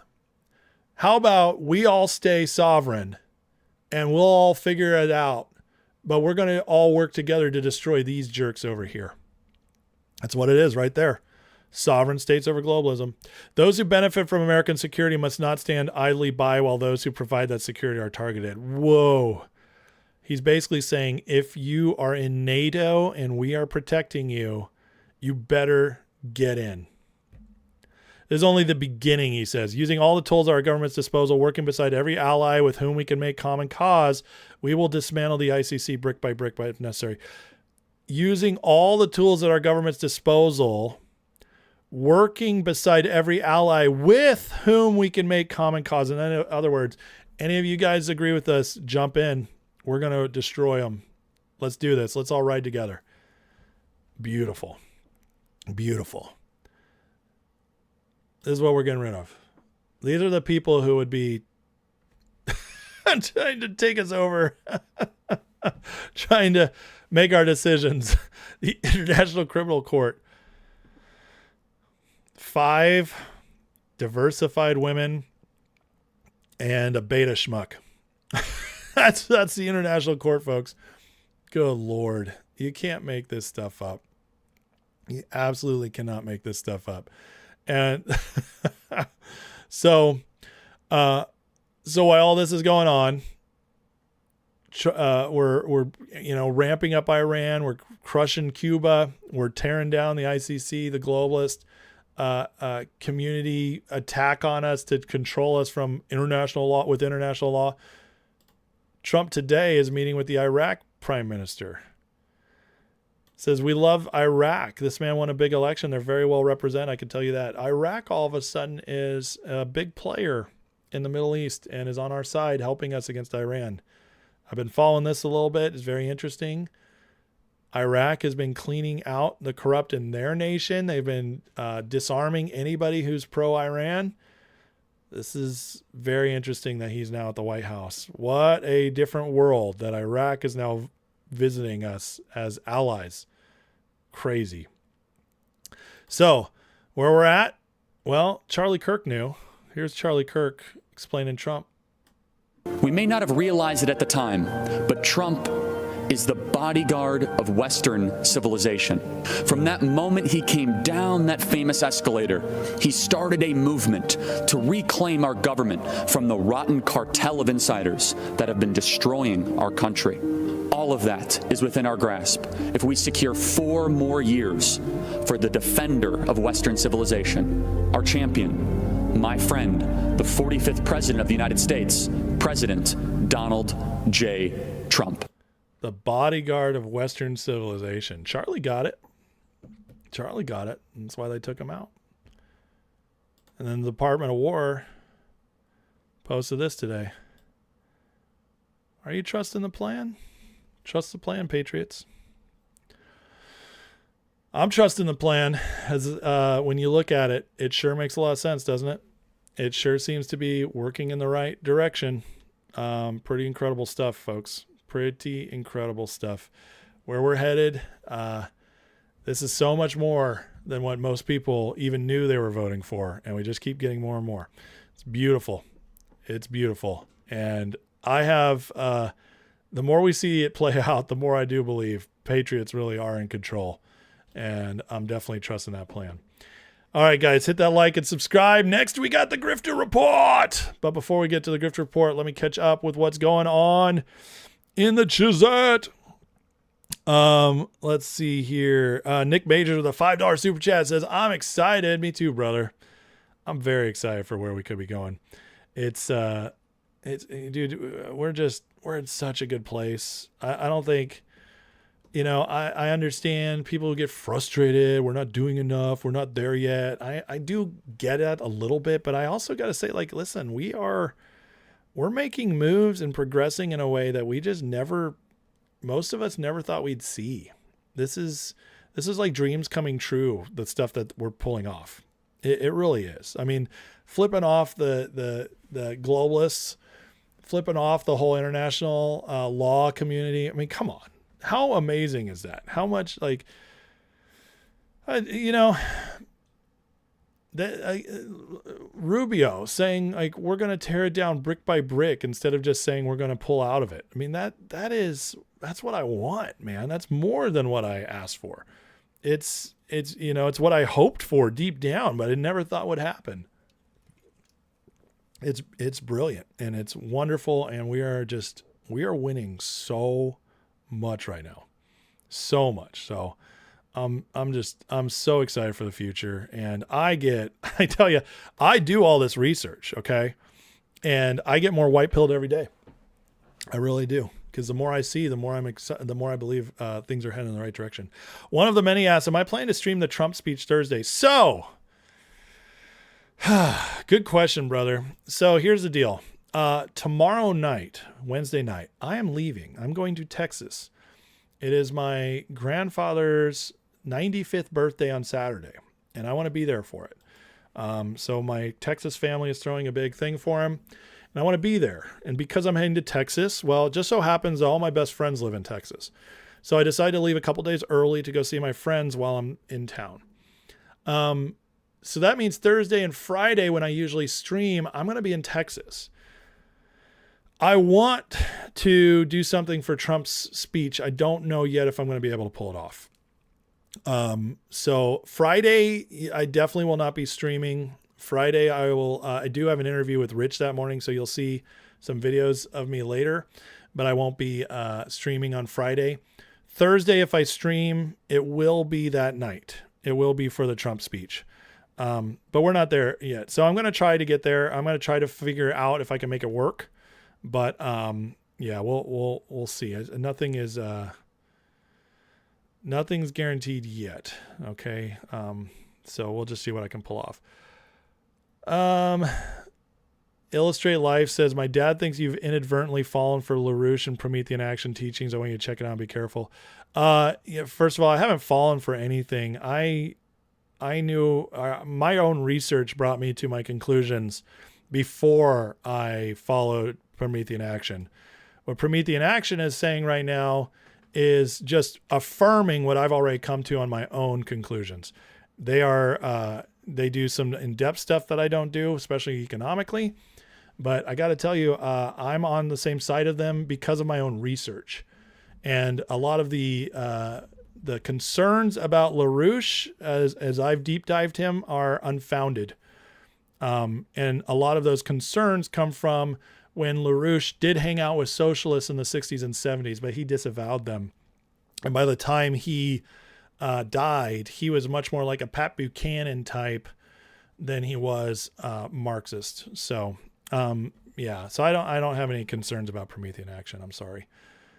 In fact, most of the people I've met or seen that have issues with Promethean Action, they tend to be way too trusting of UK and much more concerned about places like Russia that I haven't seen issues with Russia in a long time. So I trust Promethean Action well over their critics currently.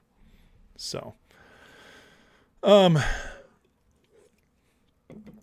yeah, I do think there's a major psyop going after Promethean Action right now. Even Trump himself has promoted some Promethean Action stuff. So I trust President Trump more than anybody. I trust him more than anybody.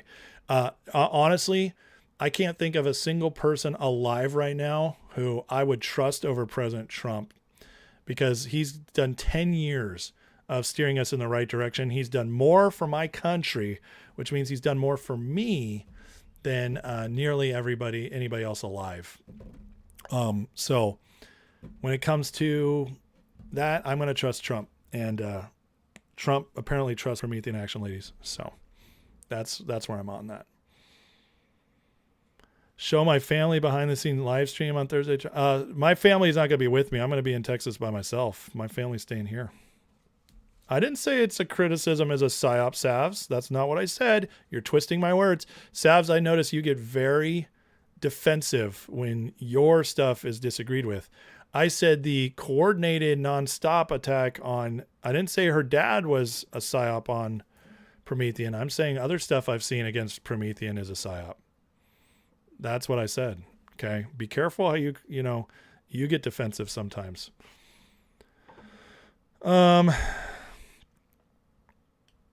People do change, folks. People do change. Just because this is why I don't like the whole guilt by association nonsense, because they played that game with Trump. It's not true. They play it with a lot of people. I need to see what people are actually doing for me now, or what have you done for me lately? That tells me much more where you're at, because people do change and grow. That is a fact. I've seen enough in my life to know it's true.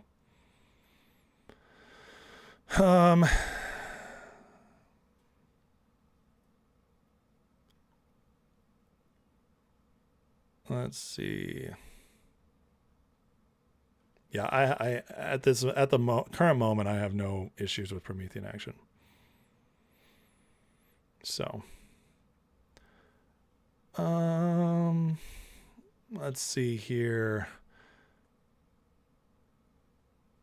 Well, Kentucky, of course, I trust Jesus first. But listen, I believe Jesus is put Trump. Listen, let's not play the whole Jesus first thing. I've said a million times. Obviously, I trust Jesus first. If Trump turned against Jesus, that's a whole different conversation. But Jesus isn't in the White House right now running foreign policy. He put Trump there. I'm sorry. Like, as a Christian, I hate that whole game.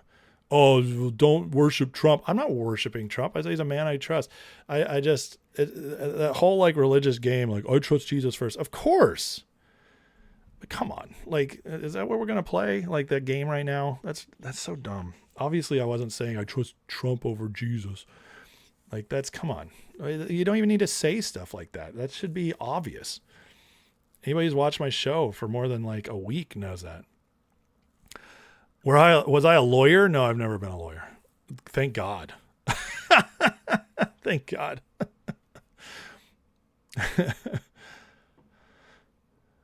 Grok scanned the picture of Mitch McConnell and so is AI. That's hilarious.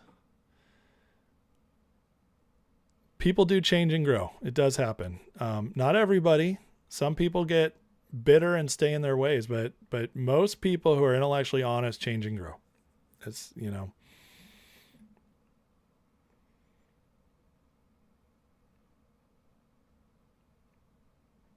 Okay.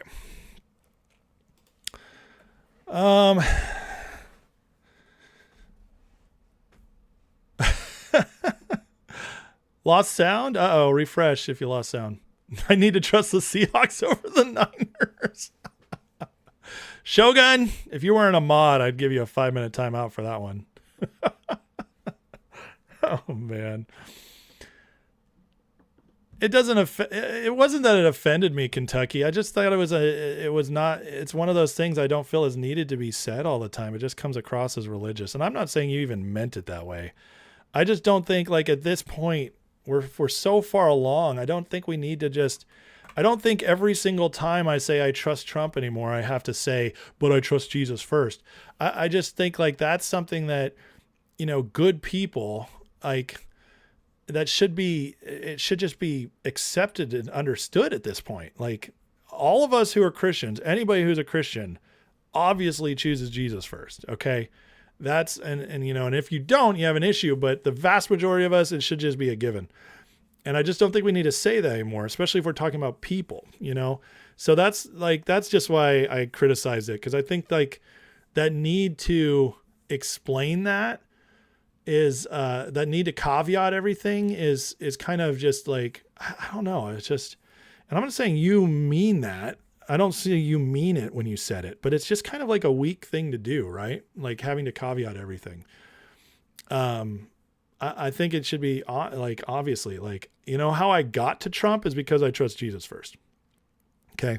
That's how I got to Trump. In fact, those who've been watching my story for 3.5 years, my life here, know that the whole listen, I was a Rubio guy in 2016. And it was a literal talking with God in a prayer time when I heard God tell me Trump was going to be president and usher in a golden age. I heard those words. I wrote them down in my journal. And ever since then, I've been a Trump guy. It was Trump. It was God that opened my eyes to Trump. And that's why I'm not going anywhere. So yeah, that's why I trust Trump, because I feel like God trusts Trump. And so, yeah, so anyways, I just don't like having to do the whole caveat everything, but anyways, I'm not going after you. It's more just the whole idea of always having to say that. 'Cause there are people who do that. I get people who do that all the time. Like, oh man, it's Trump worship. You guys are in a cult. I'm like, cult? I'm like, no, I love God, man. I don't worship Trump. He's a man, but he's a man of this time. He's the chosen man of this time to be our leader. And that's, and I believe that with all my heart. And honestly, historically speaking, it's very valid. You can find that throughout history, even in the Bible and outside of it, of people being ordained by God for certain seasons to be leaders. And that's what Trump is right now. He is ordained. There's nobody who could convince me otherwise. Trump is ordained by God to be our leader right now, to defeat this globalist system that is pagan and demonic, and to set free people free again. And I believe that with all my heart. So, and like I said, since 2016, that's where I'm at. It was my own talking with God that led me to see that about Trump. And I tell you, it had to have been God, because I thought Trump was a joke. Okay. I did. And it was God who shifted my heart as I was praying about it, to open me up to something I wouldn't have been open to otherwise. And that's something that, only God can do. So, all right. With all that said, Kentucky believes, awesome. Yeah. And I'm not asking you guys to agree with me on that. It's fine. But, I'm just telling you my own personal journey. Okay. It is a personal journey for me. This whole thing, like this whole awakening, this growth I've learned over the years, it's because my faith led me to this point. My faith led me to this point. It's not the opposite. It's like, I didn't just choose something and try to figure out how it fits in my faith. No, it's the complete opposite. My faith, my relationship with God led me to where I'm at now, and led me to supporting this man, led me to learning more, open my eyes about where we're at, open my eyes about all this other crazy stuff and what's happening. And that's all because of my faith, not the other way around. So because of my own personal journey, it's given me a strong resolve and focus that I think helps me see through a lot of other stuff. Yeah, exactly, Miss Monica. I mean, who of us is without sin, All right. Let's get into it. Are you guys ready for the Grifter Report? The report that 4% of people watching my channel were very mad about, and I keep doing. Well, plenty going on. The main thing going on has been the whole Tyler Robinson thing and how it's just kind of ruining Candace. So, but we got plenty other people who are showing up in the Grifter Report now that Candace is starting to fade back into the background. Big Chungus with a $5 super chat says, as an NYC firefighter, I'm generally concerned about my pension these days. 12 years in, this is my career. These people actually hate us. God bless you, man. I don't know how anybody could trust anything from the New York government right now. So I'm sorry for that. And I'm praying for you guys, but yeah, I would say this, anybody anywhere, and I don't just mean in New York, if you're only doing a job for a pension, and I'm not saying this is you, Chungus, but there are people who are only staying in jobs for pensions. If you're only staying in your job right now for a state funded pension, and you got another 10, 15, 20 years left, you might want to reconsider and go find another career, because you're going to be miserable in that job for another 10, 15 years that you're only doing for a pension. And those pensions probably aren't going to be there. Just saying, in my opinion. But that's not advice for anybody. You got to make your own decision on that. I'm just saying for people who are only working their jobs because they think it's going to protect them in the future with a pension, I would say that unless it's federal, I wouldn't trust it to be there, especially in blue states where they're all facing massive budget deficits and issues. Yeah, or find another state.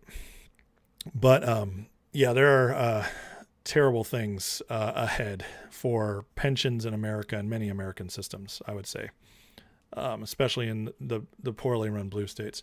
They have they're bankrupting and stealing from you guys on purpose to move forward their socialist agendas, and they're stealing from you.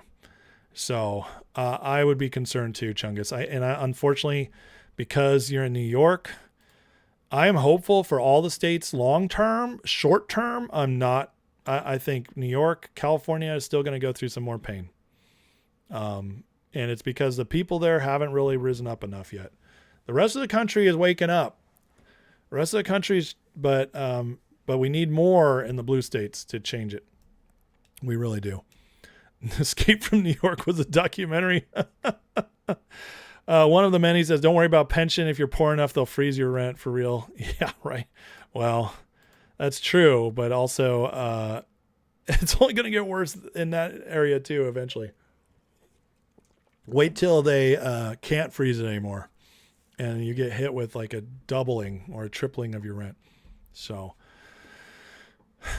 I would say that, for most people in blue states, I want them to turn red, especially California is near and dear to my heart. I want it to turn red. And I think California is not as far off as other places. But, we need people to stay and fight, but you have to be able to stay and fight. If it's going to ruin your life, if it's going to ruin your kids' lives, then go away for a while. Only stay and fight if you have the means and can handle the pain. But eventually, we hope that we can all win it all back, So that's the hope long term. Okay, let's get into it. So Candace knows time is short for her. Her influence is waning. Her last week was devastating to her entire grift that's been going on for months now. It's all fallen apart for her. And you know what she's decided to do? Well, instead of admit she was wrong, instead of start talking like a normal person, she's now doubling down by going after Ben Shapiro.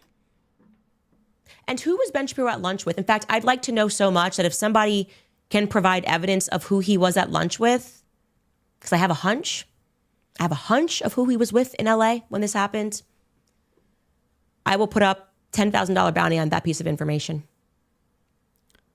tips@CandaceOwens.com. 10,000 bounty. Just want to know who he was at lunch. She's now sending $10,000 bounties out for information on Ben Shapiro's private life. It's just, this stuff is crazy, man. This woman is insane. She's like trying to push it as if Ben Shapiro is now somehow involved in Charlie Kirk's murder and et cetera, et cetera. It's getting pretty wild. This is what it looks like to be fully desperate. And this is one of the reasons why her podcast is plummeting.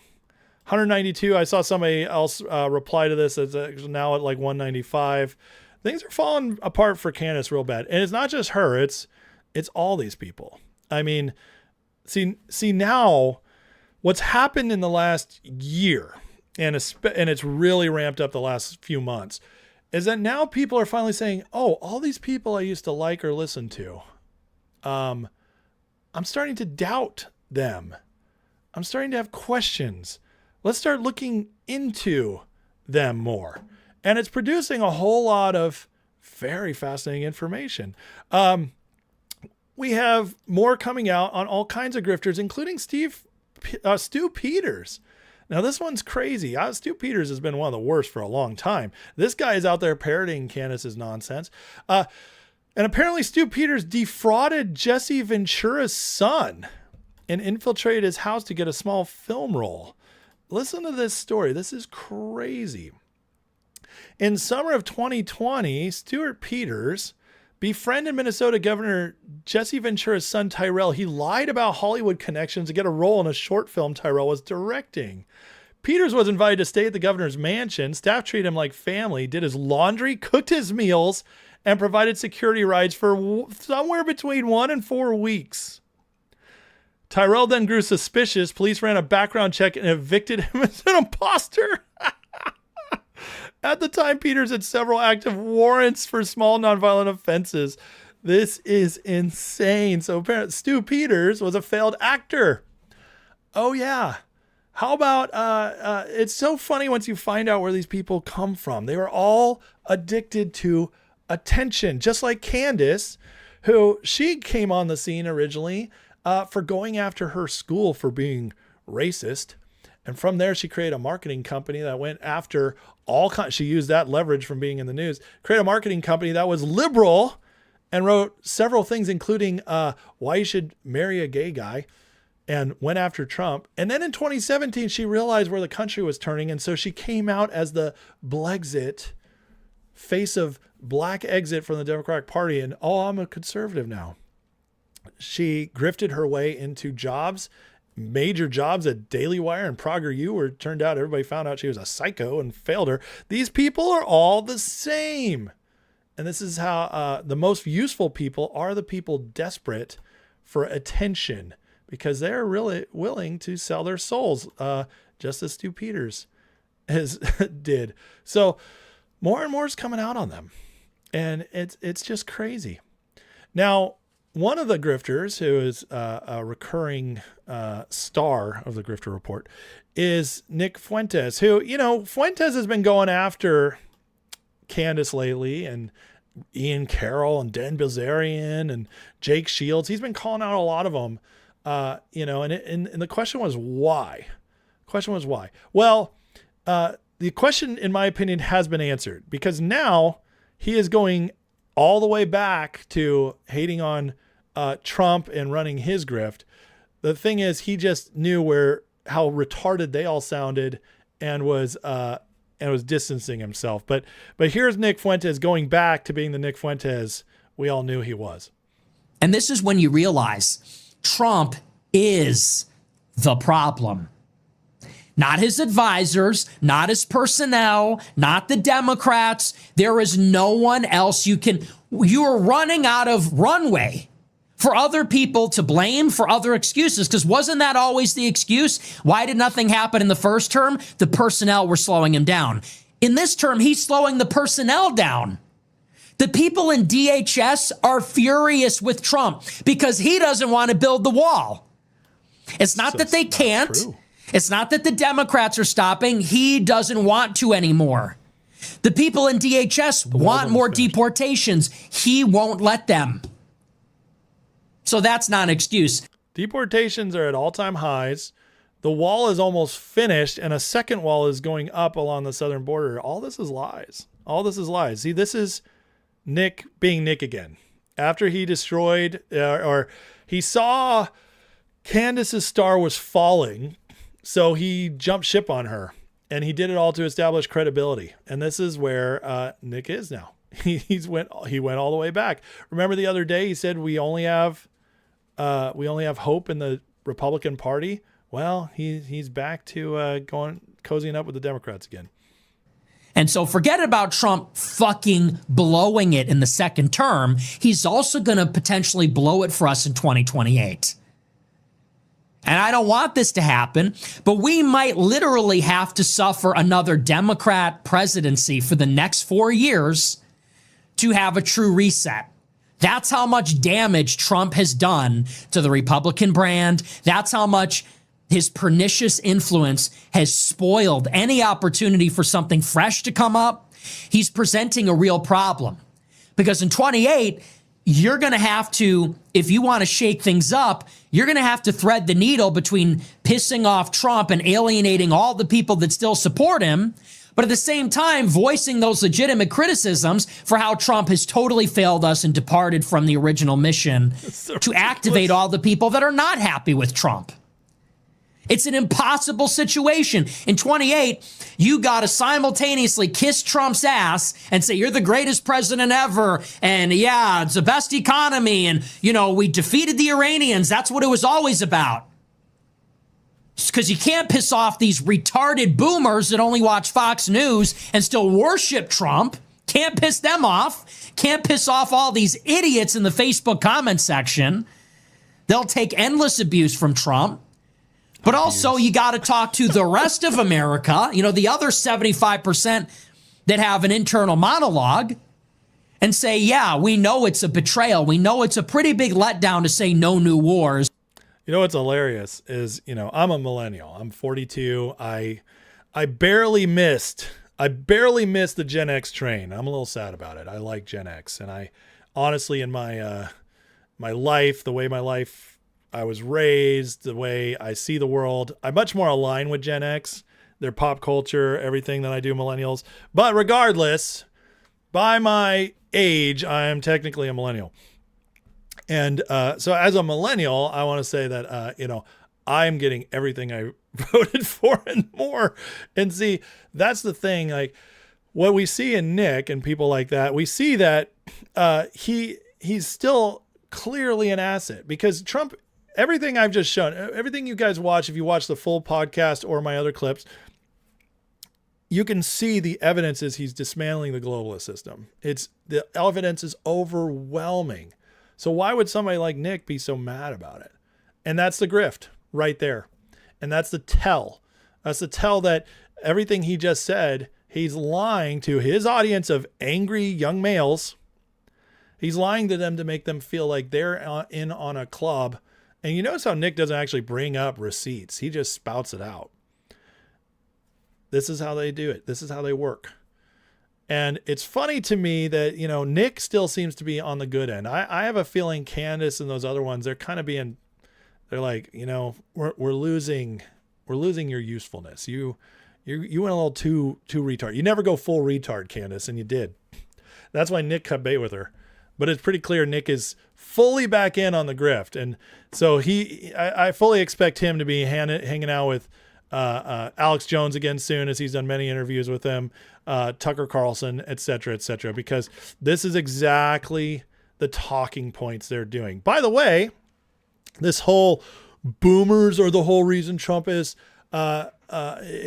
moving forward. Well, that's the same grift being run by Rich Barris, Robert Barnes, Mark Mitchell, who are all affiliated with Steve Bannon. Oh yeah. You see, it's amazing how you find the talking points and they all work together. They all get the same, here it is. Here's your talking points, move forward. Now, the difference is Nick gets to appeal to those who hate Trump or are open to hating Trump. Bannon is trying to subvert Trump from the inside. And that's how the game's played, folks. The grift continues, and Nick is pretty clearly, despite the fact he was saying some base stuff. But again, that proves my point I've said many times as well. It's that they give you enough or just enough to try to build trust so that when they go off the deep end, you still trust them. Now, the hilarious thing I cannot wait to see is this. So Nick Fuentes sat down with Hunter Biden. Oh, the Hunter Biden tour continues, friends. And they're talking now. They're having an interview together. This is hilarious. Hunter, who has appeared on Gavin Newsom's podcast, who chummed it up with Candace Owens, who's been making the rounds on the Hunter Biden redemption tour, now sitting down with Nick Fuentes. And the reason I can't wait to watch this is not because I want to see Hunter Biden, him lying. I don't want to see Nick Fuentes fluffing him up. I want to see this. Because apparently Hunter Biden and Nick Fuentes got into an explosive debate and almost went physical. And the funniest part about this is that you guys understand they all hate each other too. They all do. These people are not friends. They're just paid by the same people, run by the same people. They're narcissists. And in a narcissist world, there's no room for anybody else. It's your way or the highway, your word or no one else's word. And I gotta say, I hope I get to see somebody, even if it's Hunter Biden, punch Nick Fuentes in the face. That is going to be well worth my time. So, why do I do these reports? Why do I keep exposing the grift? Well, it's good to show how they lie. It's good to look through the psyops. The other reason is, I'm just going to be completely honest with you. I get a kick out of it. I find it very entertaining because one of the funniest things that happens is when they dig themselves into holes or when they fight amongst each other. It never gets old to me. So when the Hunter Biden Nick Fuentes interview drops, you better believe I'll be there to check it out because it's going to be primetime viewing. Okay, guys, hit that like and subscribe. I know that was a short Grifter report today. There wasn't a whole lot going on in Grifter world, but the stuff that did go on was fun. All right, let me catch up in the chat. I did see some fun stuff in the chat I wanted to get to. The Xennial thing. Yeah, I'm a Xennial, Gen X and Millennial. Freenez says we are all Xennials. We don't fit either gen. Yeah, there is like a, I've read some papers in it. I think it was like if you're born between like 79 to 84, 79 to 85, they consider you like a sub generation because you experience like what the millennials experienced as well as the Gen Xers. So yeah. Sabbatic says Nick's a DNC asset. I think it's deeper than that. I think he's an actual like City of London, like subversive asset that goes much further than the DNC. That's what I think. He is, infiltrating MAGA for a long time. It's just crazy. I have wacky viewers, says K Shuey. Who is wacky? I see somebody got banned, so gotta love when the trolls come out. Bruce says Trump's the only president not a descendant of slave owners. What? That's interesting. That's very interesting. I haven't heard that. But all right, guys. Well, I'll tell you what. This show ran a little shorter than my shows lately, so I want to open it up and just give you guys a chance. This is for the next 20 minutes or so, unless nobody participates. We'll just do a Ask Anything. We'll just do a Q&A or we'll just have a little fun, and then I will sign off in about 20 minutes.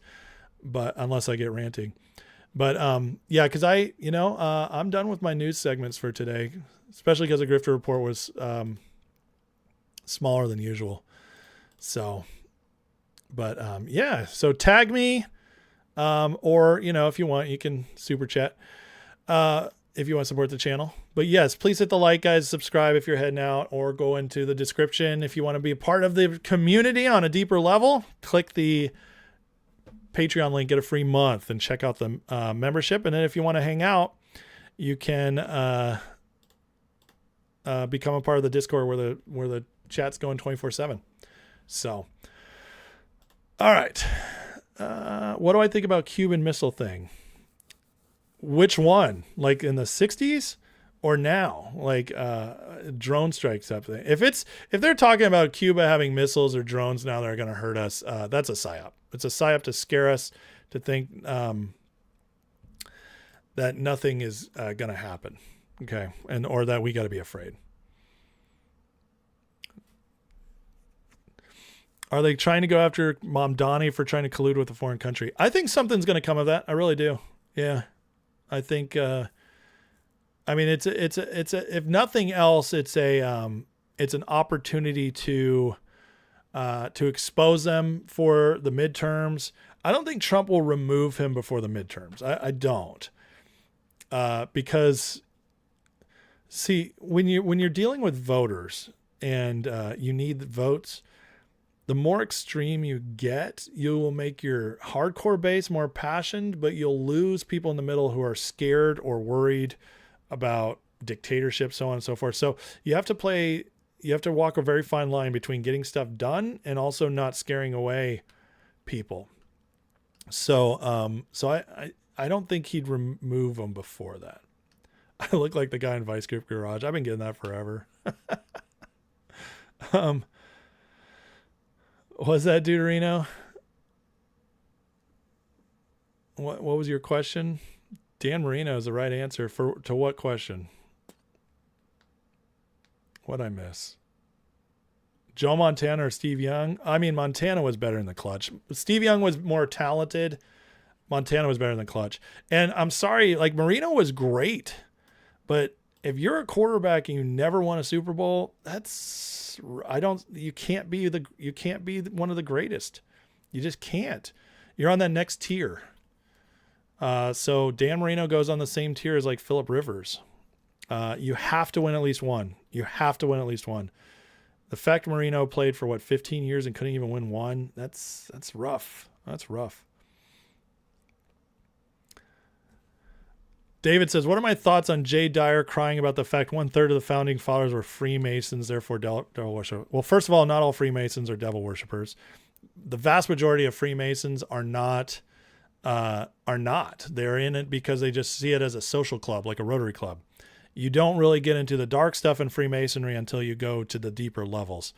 And as far as we know with the founding fathers, none of them got to those levels that we know. So I don't worry about that stuff at all. I think it's a psyop to make us hate our founding fathers or not trust the beautiful country they made. Because if you get to the point where you can say 1/3 of the founding fathers were evil or believed evil things, then you can make you can start crapping on our country or how our country was founded or our Constitution. It's an excuse to lead you to that. And then you're not going to defend it as much, that kind of stuff. So Trent Hill first grader than Dan Marino. That's not what I said. Now you're taking me out of context. What I was saying is Marino can't be better than quarterbacks that had like the star Super Bowls. So if you're talking GOATs in football, you got Montana, Brady, Manning, Young, Marino. You got all these great quarterbacks, Roethlisberger, Rivers, Fouts, so on and so forth. There's so many of them. Okay. Breeze. What I mean is, like, there are those guys who get all the stats and the wins and the Super Bowls. And so that's the highest tier, right? So when you have all of those things combined, you also need to win the Super Bowls to go to the top level. So Montana has that. Steve Young has that. Manning has that. Brady obviously has that. Marino got here like Phillip Rivers did, but he couldn't get there. And that is a knock. I'm sorry. It's a knock on your career. It's like Charles Barkley. Charles Barkley will never be as great as, say, Kevin Garnett because he didn't win us a ring. They're similar careers, but Garnett's was better. He won a ring. So, it's like the ring matters. I'm sorry. You're the quarterback. You're the leader of the team. You should have figured it out at least once.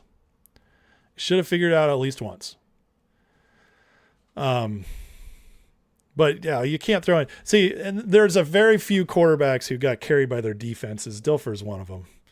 Dilfer, what's his face on Brad Johnson.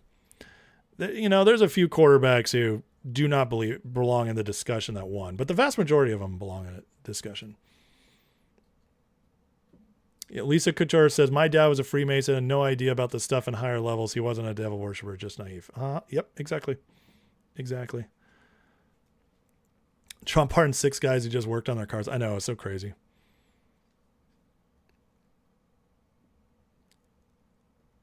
Let's see. Warren Moon's probably the greatest quarterback to never win a championship. I mean, Moon was great. Marino was better, but Moon was great. Moon's up there for sure. John asks, what's my opinion on the reason behind the crazy collegiate sports system? Money. It's money and control. They're caving into the woke stuff. They're caving into, let the players decide everything, and it's ruining the sport. Money and the idea that the players should get to, players are employees and they should be treated like employees. In fact, because it's the owner who puts up all the money, the owners pay them, take care of them. They get to play a sport for a living, make millions and millions of dollars eventually. That they get to live the best life, like a superstars. And what do they pay for it? They pay for their body over time. but they shouldn't get to make decisions over teams and leagues that they don't make, or they didn't put up anything for. So I just don't, if it was up to me, I'm not a player empowerment guy. I think sports are much better when the owners, GMs, coaches have the most power, and the players just got to show up and do your job. That's when I believe sports are better. Have I heard anything more about auto pen, especially pardons? No, I have a feeling the Trump administration is going to time that for the right timing, and they're also probably looking into making sure the legal backing of how to undo all that is there, if it's there, and it might have to go to the Supreme Court for that. Do they not try to compromise you on the way along to 33rd degree? Yeah, but it's like any club. You see who's passionate, and then you kind of build them up. It's just like a job. Not everybody who joins the Masonry at the bottom line is somebody they even want to move up through the ranks. So, it's also, you got to understand, there is evidence that the Masons were not the same thing in the early 1800s or late 1700s that they are today. There is some evidence that some of that stuff came in later. So, I don't worry about the whole founding father Masonry thing. I think it's a distraction. I really do. I think it's a stupid distraction that people just want to be, not everything's a conspiracy, folks. Not everything you've taught about history, especially the good aspects of history, are wrong. Usually it's, that's revisionist history, just like the 1619 project that said slaves started our nation, like that kind of thing. It's just, to me, that's what it is. Our founding fathers were in a special time and created the greatest nation in history against the greatest odds in history. And that we just seem to celebrate all the time. David says Freemasons were infiltrated later. There was a letter Washington warned him the Illuminati were making their way to America to destroy Freemasons in the church. See, and that's what I've heard. Yeah, so I'm not worried about that. What type of punishment for treasonous bastards that nearly ruined our America? It's going to be case by case, but it's tough. It's a tough thing to do because you got to remember, half of Americans, or at least a good portion of Americans, say 20, 30, 40% of Americans, love some of these people. Like Obama still gets high rankings as a good president, like in the 50 percentile. There's a lot of people who haven't been awakened yet. So you can't just like imprison Obama tomorrow, or you have a whole there's a bunch of Republicans who don't know anything about politics and still think that he was a decent president. It's crazy. These are people that don't pay much attention, but still crazy stuff.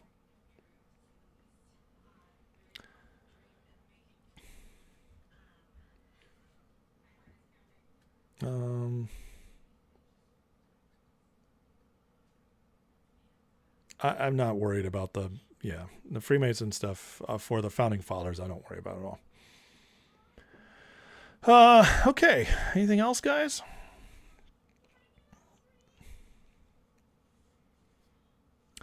Belinda says her dad was a Mason 50 years, three brothers 30 years. Yeah, I mean, there are good people in the Masons. I will say this, though, as somebody who worked in deliverance ministry for 10 years, I have dealt with demonic stuff that comes from Masonry. So I do know there are curses and stuff associated with a lot of it, especially nowadays. Do I think Trump would wait until midterms for military tribunals? Well, yeah, 100% he would. If we're going to see military tribunals, it'll be after the midterms. Yeah. If we're going to see them. I don't know if we will. I think some of them might be behind the scenes. There's definitely stuff going on behind the scenes we don't see. But I also think there's a lot of stuff that's kind of been pushed to us that is created expectations that might not be realistic. What matters is we win. How we win is a different story. So, do I do baseball? I'm just a Giants fan, but I barely pay attention unless they're good, and they're not good this year. Yeah, David, I agree with you. Andrew Morgan says, I've been with you a while. What made you switch to politics full nine, not finance? Well, here's the deal. When I started my channel, I was interested in finance, Wall Street at that time, and I really did believe there was a shift coming, like a big short kind of deal going on, where the economy was going to collapse or the markets were going to collapse, and we were going to see some opportunities because of it. I really believed that with all my heart at that time. The data was there. What I didn't understand was how much things had changed in the system to manipulate it, to prevent it. And then even what Trump's doing to try to steer us clear of all that pain. And so I talked about it a lot, but it wasn't like my main passion. It just happened to be when I first started talking about it, a bunch of people showed up. So I was like, oh, people want to hear about this. And I guess, so I'm going to do my best to kind of like just report what I'm seeing. So I did that. And, but I don't have the background. I don't have the understanding or the passion to follow finance and all that forever. So knowing 2024, I thought was going to be the most important year for an election ever. I switched, and I told everybody I was going to switch. And I did lose a lot of followers over it, but it's more sustainable for me. Politics is my lane. History, theology, and politics are my lane.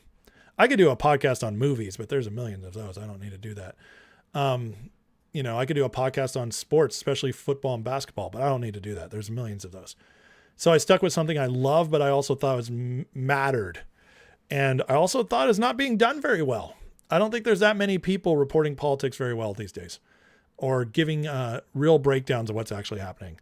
So I switched and I stuck with it, and I'm glad I did. Do I have any videos on America and the Bible? No, I don't.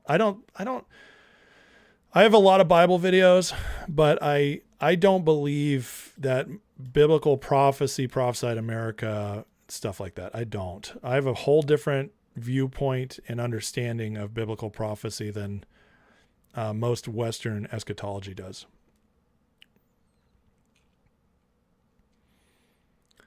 Doxy, Lisa says, I think MAGA wants to see indictments, etc., to get excited about midterms. A lot of people are discouraged. I mean, yeah, but it's not as many as you think. MAGA's just came out the other day, is excited for the midterms, like way more than even Democrats are. Trump's approval is going up. I think people are doing fine. Okay, they're doing fine. So.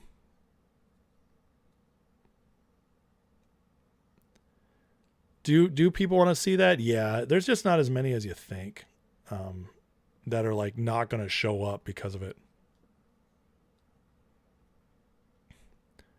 Supreme Court handed Republicans a win for financing the midterms. Yes, they did. Yeah. Well, thank you, Miss Monica. I appreciate you. Appreciate you saying that. What will happen to Ilhan and Jayapal? Deport? Maybe. We don't know. See, here's the thing. Trump's only going to do what he can justify legally. So some of these people we can see, we're like, yeah, this is crazy. But, we got to trust Trump's instincts on this. There's reasons why he doesn't do things right away in our timing.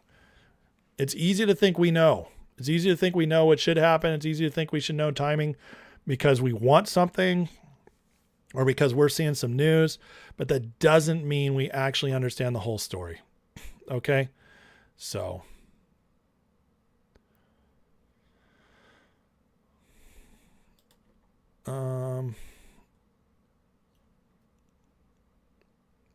It looks like Trump did give a.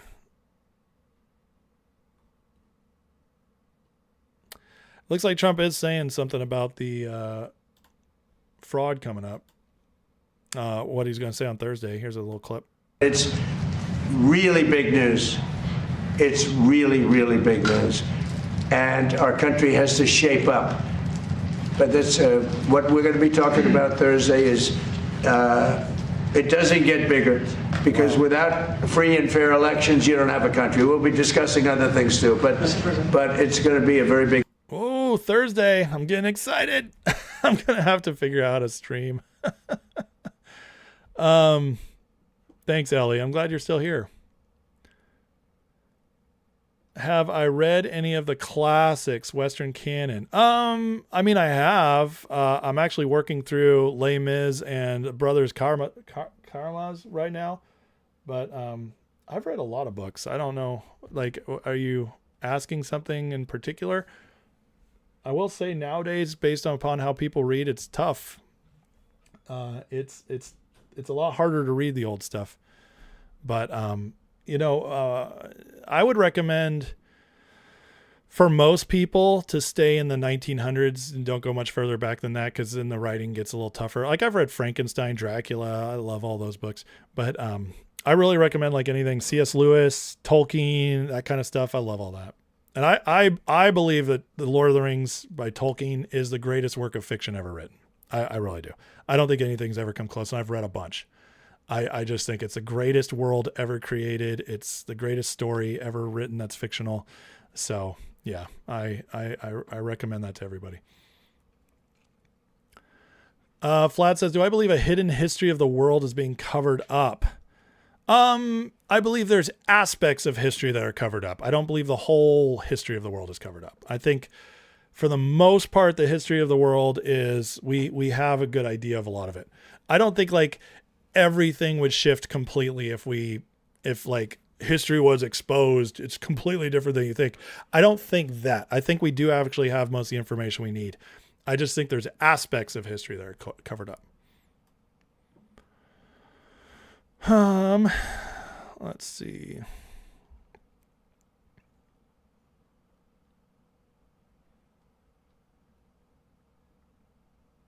Sunnyside said, I got emo on the war and prayers. Emo? What? Wait, what? I don't really understand what you mean by that. Flad's a verse about mountains melting like wax to reveal the glories of our life. Well, you got to understand that's prophetic language. That doesn't mean it actually happened. Prophetic language is visions. God speaks to us in visions, which are not literal. And if you study prophecy in the Bible, you understand that. Most of stuff that's talked about in the Bible and the prophetic books like Isaiah, Jeremiah, Ezekiel especially, those visions were not literal. They saw those, but they're to be interpreted. They're not. God doesn't like to speak to us all the time directly. He likes us to, like there's a psalm that says it's the, I can't remember exactly how it's phrased, but basically God loves to present to us mysteries, and it's the joy of kings to unravel them. So God likes to speak to us mysteriously a lot of times. Is there a place in Texas I might go you can meet up? I'm going to be in San Antonio, and I'm going to be with my friends and family almost the whole time. So I don't know if I'll have time for a meetup, but we'll see. If I do, I'll announce it. Last time I went to Texas, I met up with a couple viewers in at a what was it? At a Buffalo Wild Wings. That was fun. That was really fun.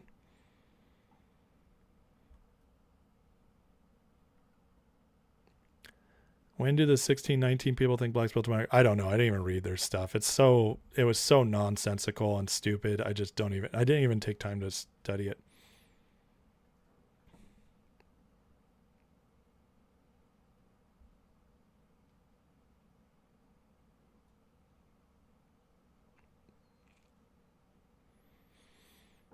Deuterino says there's no true history. It depends on your perspective. I would completely disagree with that, actually. I think there is true history. You can debate what it means, but as far as like things that actually happen versus don't, I don't think... I don't like that whole idea that is... Yeah,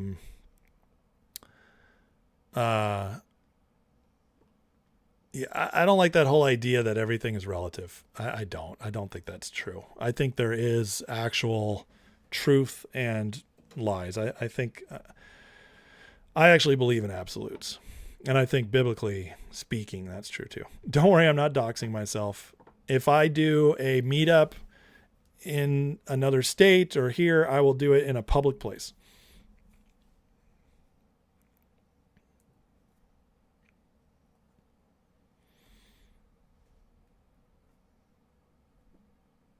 All right, anything else? Rubio will be our next president only if Vance doesn't run. If Vance doesn't run, he'll be our next vice president. Dennis asks, next time I talk to Tom, can I ask him if Martin Armstrong's aware of City of London? I don't know if he's aware of City of London. I mean, I could ask him, but yeah, I don't. When I listen to Martin Armstrong, I don't see him talking in that way. But would Martin say globalist? Yeah. See, you got to understand, not everybody sees it as the City of London like system. That's one way of explaining it.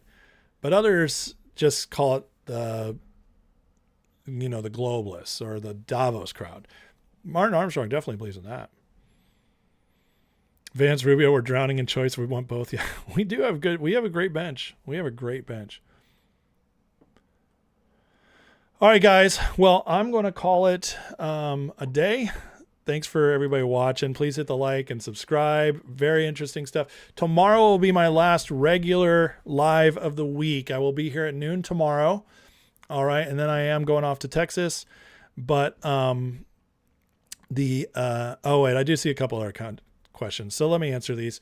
Thursday, Trump's live. Ossoff and Warnock got caught stealing election being removed from Senate National Security. Can it work that way? I mean, if the evidence is 100% obvious they lost and they do it, they will. I believe there will be a removal process. Flat says, what ways do I see to strengthen cultural power and long-term effect of the MAGA movement? Faith. It's if you're conservative, you need to have, first of all, everybody needs to stay involved. Everybody needs to have families, have babies, get married, build a family, be a part of your community. Christianity is a massive part of MAGA. You cannot have MAGA and this renewal in America without Christianity. So we need faith, growth. We pray for revival. And then the thing is, we have to have a hopeful, expectant belief of the future and fight for it. This whole idea that everything needs to go to crap, that we need to fall apart, we don't need to accept any of that. That is a psyop. It's a lie. No, we need to fight and stay involved. And if we do that, MAGA wins and we retake the. If Apostle Paul ran for POTUS, would City of London kill him like the Romans? Well, it's a different time. In America now, we're the majority, so it's a different time. I don't think the Apostle Paul would be killed these days, and at least not in America. Monica says, my twin got to hear from me. We were leaving Iraq after he did for 4 tours. Thank you for giving me a gift today of finding Christ and my twin, who sounds like, oh, that's awesome, Monica. Missing context of history we're not provided means we misinterpret it often. Well, that's true. That's what I was saying. There's missing aspects of history, but the overall thing of history is, not missing. So I agree with you on that. Okay. Anyways, guys, let's finish in a prayer. And then again, tomorrow I will be here at noon. We'll do my live. I leave tomorrow night. I am working on a plan to stream Trump's speech on Thursday because it's sounding more and more like it's going to be epic. So I'm working on that. I'm going to figure that out because I do want to stream it. It's obviously, it seems to be very important. So we'll figure that out. And then other than that, I'll be gone. But there'll be clips up and stuff. And I might do, a couple of small things here and there if anything big happens. But love you guys. Appreciate you. Thank you for all the support. Thank you for all the members who support this channel. Thank you to all the super chats that came in today. You guys bless me so much. I'm so humbled that you guys support this channel.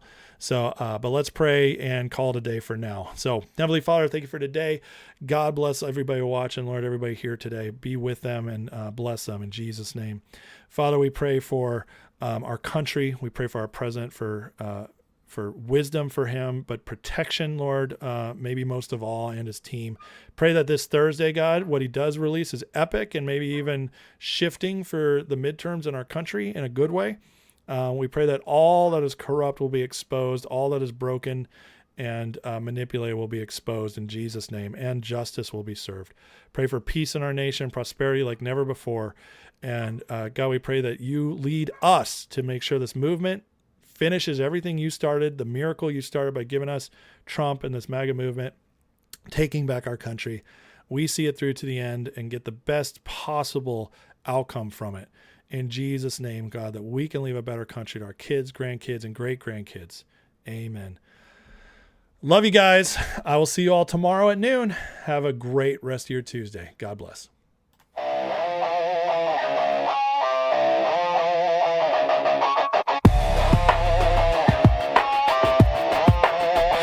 Headlines screaming like a siren at night. Red and blue shouting, nobody's right. Smoke in the streets, truth under attack. Everybody's loud, nobody's got facts. Feeds keep scrolling, nerves stay tight. Matchsticks flip.